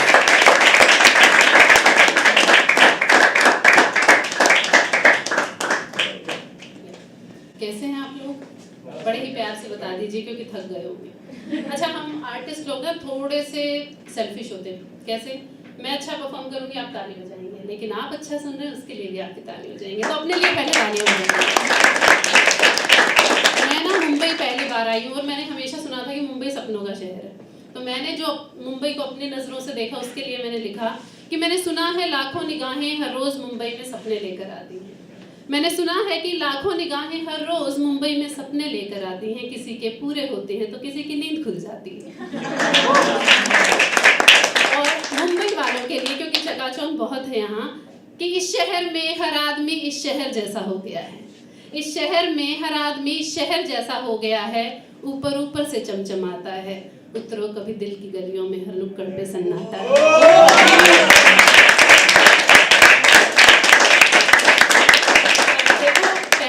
की तारीफ करना जरूरी था, मैं अपनी कर देती हूँ कि कभी कहानी तो कभी ख्याल लिखती हूँ, कभी कहानी तो कभी ख्याल लिखती हूँ, कभी ज़माने के हालात तो कभी दिलों का हाल लिखती हूँ।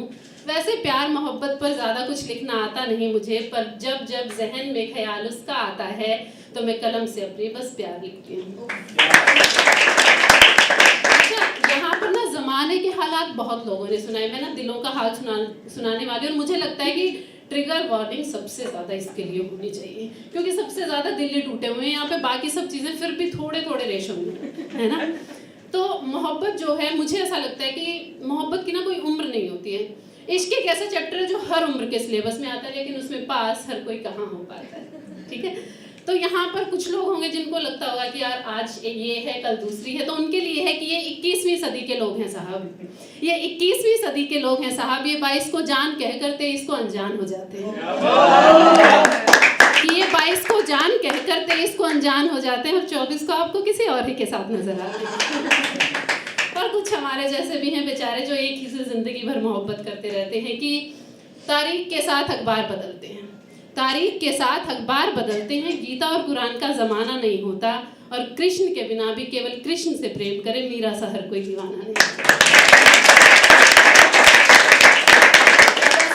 होता है ना कि जब आप प्यार में होते ना, आप ऊट पटांग हरकतें बहुत करते हो, लेकिन आपको सडनली ये याद आ जाता है कि यार ये बंदा ना छोड़ के जा रहा है, आपको बता देता है, और आप सोच रहे होते हो कि यार इतना टाइम हम साथ में थे, अचानक से इसको कुछ गलतफहमी तो नहीं होगी, और आप कोशिश करते हो उसको मनाने की, यार तुम जा क्यों रहे हो। आप उसको ना हर वो मोमेंट याद दिलाते हो जो आपने साथ में स्पेंड किए थे, और आपको फील हुआ था कि इसने आपसे प्यार किया था, और आपको ऐसा लग रहा है कि वो भूल गया है। वो भूला नहीं है भाई साहब कि ऐसा है कि फैसला तो वो पहले ही कर चुके थे, फैसला तो वो पहले ही कर चुके थे, तुम्हें तो बस सुनाने आए थे, और मुस्कुराते तो आजकल किसी और ही के साथ हैं, तुम्हें तो बस रुलाने आए थे।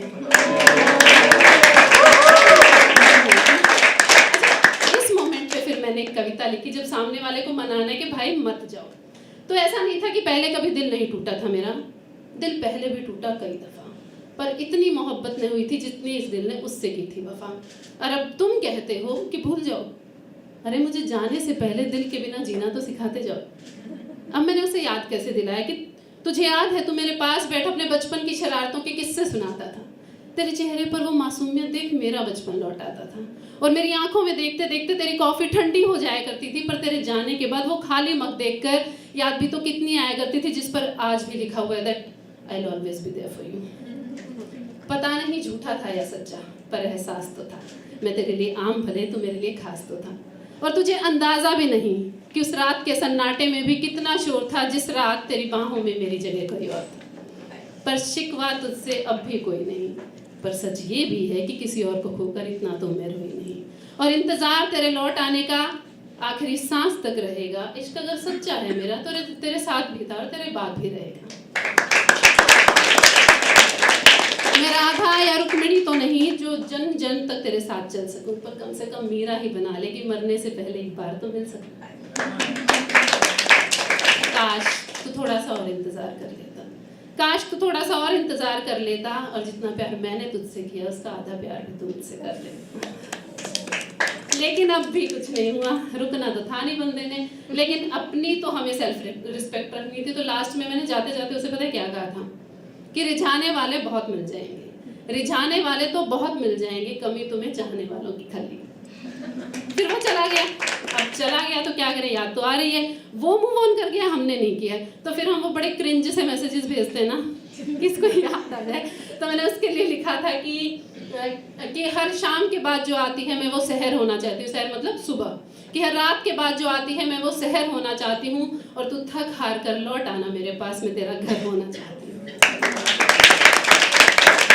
एक और भी लिखा था, जब रात को नींद नहीं आ रही थी, कि जिस रात में तुम्हारी यादों में जाग कर रहूं, जिस रात में तुम्हारी यादों में जाग कर रहूं, उस रात तो मुझे ख्वाबों में बुलाकर मुस्कुरा देना, न मेरा जागना व्यर्थ जाएगा न तेरा सोना। अच्छा, अब हमें लगता है कि एक्स की याद तो आप लोगों को भी आ गई होगी तो अब आपको क्या करना है, राहत इंदौरी साहब को याद करना है। उन्होंने कहा था कि बुलाती है मगर जाने का नहीं, तो उस पे मैंने लिखा था कि अब के सोच लिया है कि अगर याद भी आएगी तो पुकारेंगे नहीं, अब के सोच लिया है कि अगर याद भी आएगी तो पुकारेंगे नहीं, और इस बार हम हरे घाव से पट्टी उतारेंगे नहीं। और एक हम हैं जो उस बेवफा से वफा की उम्मीद हर बार करते हैं, और एक वो है जो इस बार भी अपनी गलती सुधारेंगे नहीं। ठीक है, अब हमने सोच लिया है मूव ऑन होने का। अब हम मूव ऑन के लिए सोचते हैं कि हाँ we jump into another relationship. ऐसा जनरली होता है क्योंकि हम एस्केप ढूंढते हैं कि इस जो फीलिंग है इससे भागा जाए। जब तक हम खुद में हर्ट होके ये नहीं सोच लेते ना कि हाँ यार इससे लड़ना है और खुद से प्यार करना है। हम हमेशा कहते हैं आखिरी मोहब्बत वो होती है जिसके बाद आपको मोहब्बत ना हो। मैं ये कहती हूँ कि आखिरी मोहब्बत वो होती है जिसके बाद आपको समझ आए साला आज तक किसी से मोहब्बत ही नहीं हुई। क्योंकि रीजन बता रही हूँ, क्योंकि उसके बाद आपको ये समझ में आता है कि यार वो जो मोहब्बत आप सबको कर रहे थे ना वो एक्चुअली आपके अंदर थी और किसी को भी उसको संभाल के रखना नहीं है, तो आप खुद से करनी है। तो एक्सेप्टेंस कैसे आए उन फीलिंग्स का कि हाँ आप हर्ट हो, तो उसके लिए है कि ये जो तुम चुपके से आंसू पहुंचकर आंख में कुछ चले जाने का बहाना बनाते हो, ये बताओ अंदर से रोते रोते लबों से कैसे मुस्कुराते हो। उसके जाने का सबको यकीन दिला देने के बाद भी, उसके जाने का सबको यकीन दिला देने के बाद भी उसे याद करने के इतने बहाने क्यों बनाते हो। और बदल लिया था ना तुमने अपने लोगों से मिलने और बात करने का तरीका, जिसकी वजह से उसके बदल जाने के बाद उसके सिखाए हुए तरीके क्यों नहीं बदल पाते। और जब पहली नजर में हो गया था प्यार और पहली मुलाकात पर कर दिया था इजहार, तो फिर सालों बाद भी जब वो जा चुका है ये एतबार क्यों नहीं कर पाते हो। और पहले भी तो चलते थे ना तुम अकेले में सर उठाकर, फिर क्यों भीड़ में अब खुद को तन्हा पाते हो। और तुम साथ बैठकर जिन लम्हों में हंसते थे उन लम्हों में आज उसे याद करके आंसू क्यों बहाते हो। और आखिरी लाइन है, इस पे आपकी तालियां हैं चाहिए कि अगर टूटे हुए हो तो मान लिया करो, अगर टूटे हुए हो तो मान लिया करो, ये दुनिया के सामने खुद को पत्थर क्यों बताते हो।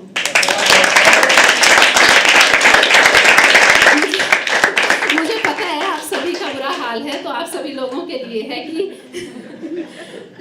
आंखों में नमी और चेहरे पर गुरूर लिए चलते हैं, आंखों में नमी और चेहरे पर गुरूर लिए चलते हैं, कुछ पत्थर इस महफिल में दिलों में समंदर लिए फिरते हैं। अब मुझे ना अक्सर कोई पूछता है कि आप किसके लिए लिखती हो, आपकी तो शादी हो गई। अब कुछ दिल टूट गए होंगे, आई एम सॉरी, मेरी शादी हो गई। तो मुझसे लोग पूछते हैं कि आपकी तो शादी हो गई तो आप किसके लिए लिखती हैं, तो मैं कहती हूँ कि जिक्र उसका बिना नाम लिए किया, जिक्र उसका बिना नाम लिए किया और मेरे किस्सों से वो मशहूर हो गया।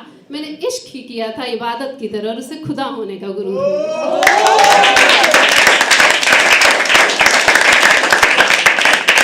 और स्पेशली फॉर द राइटर्स, लोग कहते हैं कि कैसे लिख लेते हो, है ना, कैसे लिख लेते हो, तो मैं कहती हूँ कि सरेआम सौदेबाजी जज्बातों की करनी पड़ती है और कागजों से ज्यादा कालिक चेहरे पर मलनी पड़ती है।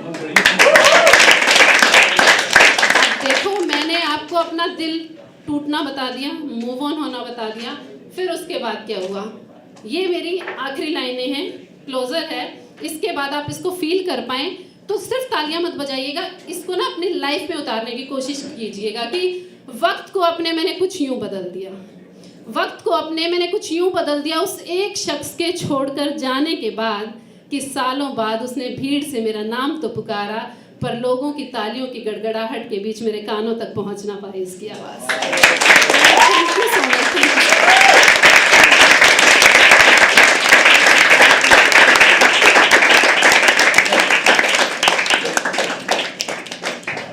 Thank you so much. Please. Wow,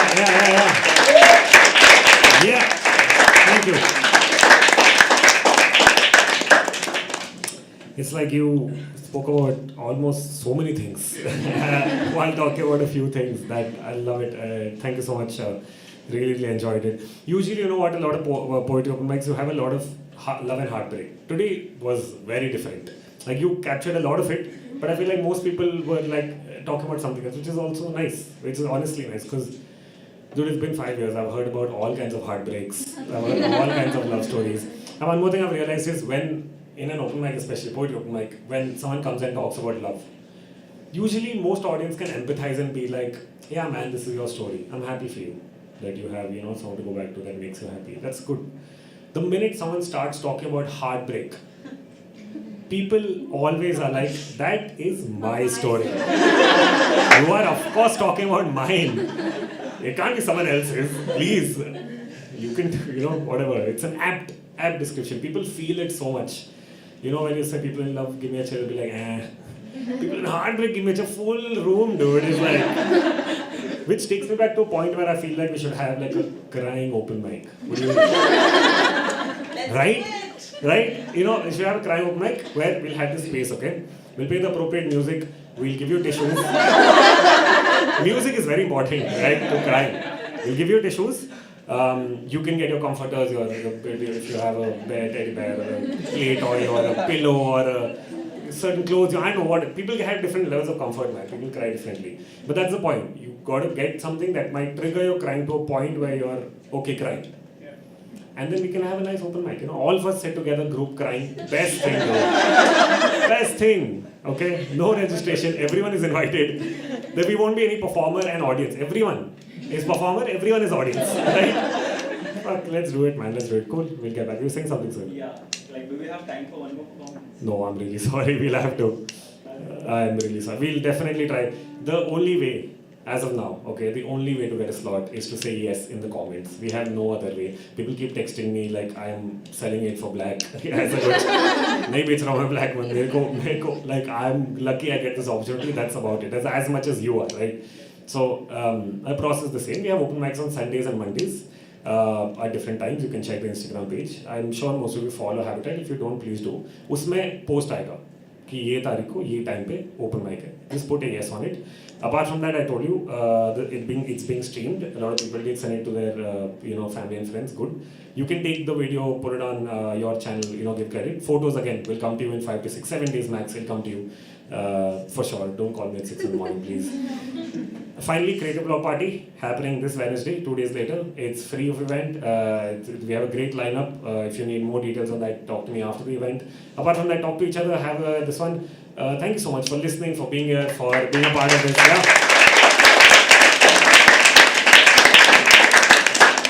Appreciate each one of you. Keep doing what you do. It really, really matters.